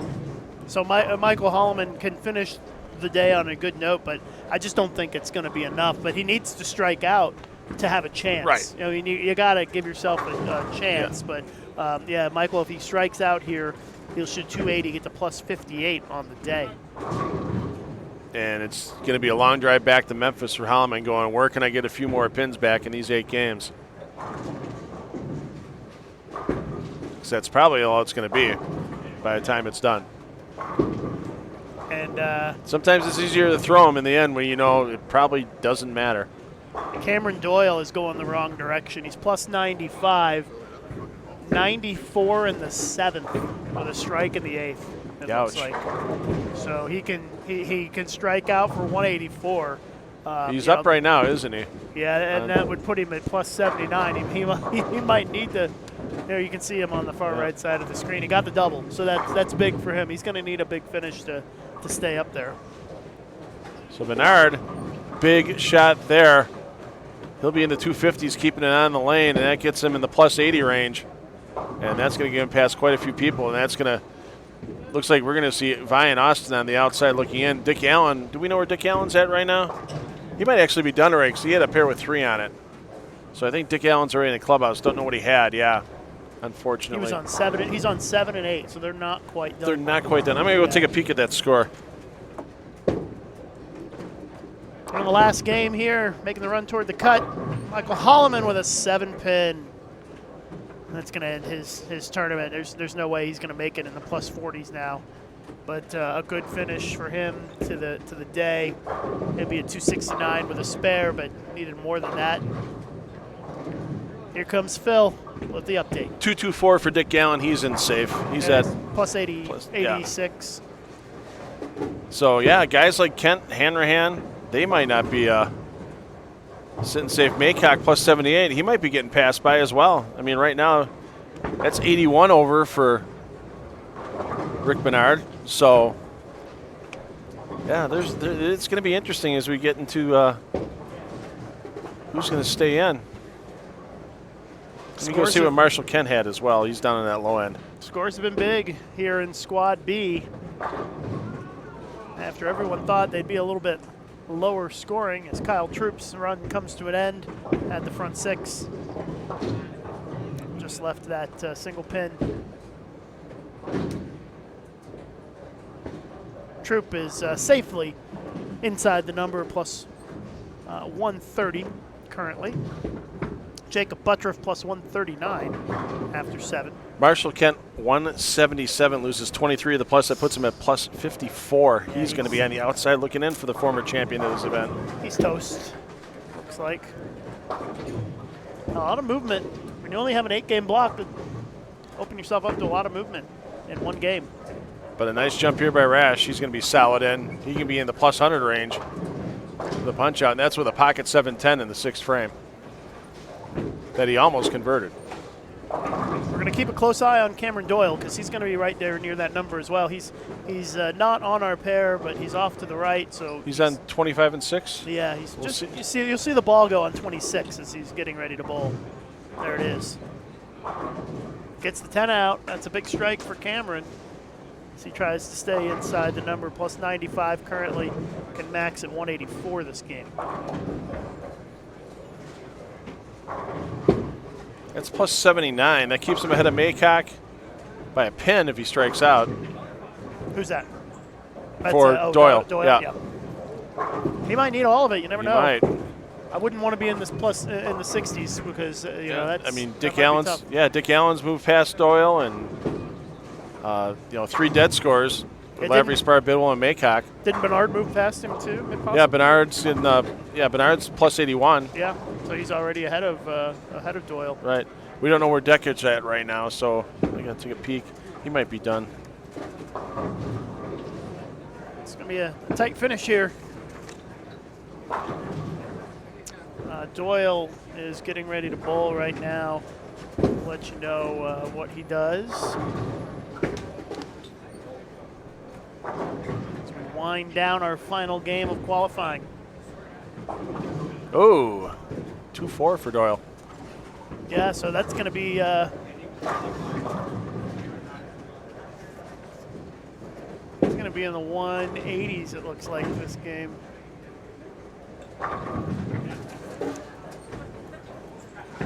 And he's bowling with Packy Hanrahan, who is actually bowling quite well this game. Yeah, Deckert had 173, so Deckert's not going to jump out from the outside in. That was the only other real threat other than Bernard, and then obviously way down there was Michael Holloman trying to make that big last run. So Doyle 172, so he loses 28. That'll drop him down in the 60s. Packy Hanrahan looks like he's going to be safe. He's in the 250s, and he was at plus 70, so Hanrahan's going to be in. So Doyle lost 28, so that's plus 67. That's pretty close. That might be him He may be the number. at the rate Never this know. is going. He's going to have a stressful few minutes here as things quickly wind down in this last game. Because unofficially, I got Rash jumping in, Bernard jumping in. What'd you have Allen at? Dick Allen? Dick Allen at 224, so he stays So in. he's at 80, Yeah. 86. So he looks like he's So that pretty would good. bump Austin and Vi out. Dick Allen passes Cameron Doyle. Right now, it's looking like unofficially Doyle's going to be the number because Kent dropped. But you never know. Some of these guys, a little bit back of the number, could make a run. We already had a couple. You never know who else is there. Yeah. But I think 67's looking pretty close. We'll have to wait for the results to be official. And of course, you get the official results, FloBowling.com on the results tab after they're calculated. And That's right. about 15 to 20 minutes, they'll have the final qualifying results on there. And regardless of where they finish, those top 39 come back. And they all get to bowl 6 games tomorrow morning. All right, I'm going to go do some work, Phil. I'll let you wrap it up here. Yeah, keep an eye on the stuff at FloBowling.com tonight. More stuff to be added by our grand poobah of all things FloBowling and his fine crew here this week. Meanwhile, I want to thank my fine crew today. Israel Hinman to my left, steering the ship. My great scorekeepers all day long. Really kept things going with a short staff here today. Thanks to Natalie Goodman and Jackie Bowling for going above and beyond the call of duty to make sure everyone at home watching us here on FloBowling had up-to-date scores. And the job they did today, greatly appreciated here in the booth. So I'm Phil Bridle. Parents, take the kids bowling because you know they're going to have fun for life. And we will see you back here tomorrow at 9:30 a.m. Eastern Time for that 6-game Cashers round.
I guess Joe, anything?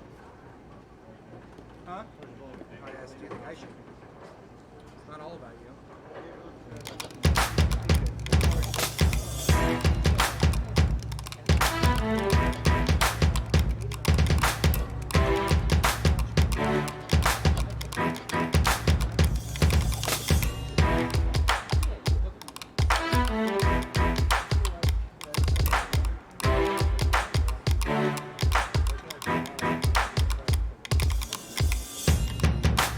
Ladies and gentlemen, that concludes qualifying portion of this year's PBA Lubbock Sports.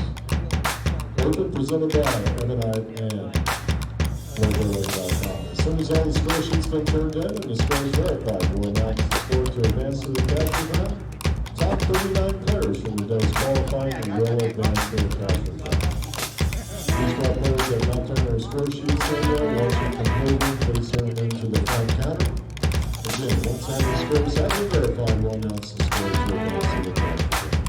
Should there be any tie for the 39th and final spot, there will be a one-game roll-off to break that tie.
All right, ladies and gentlemen, heading results after the qualifying. Qualifying leader is Zeke Bayt with +355. We had 100.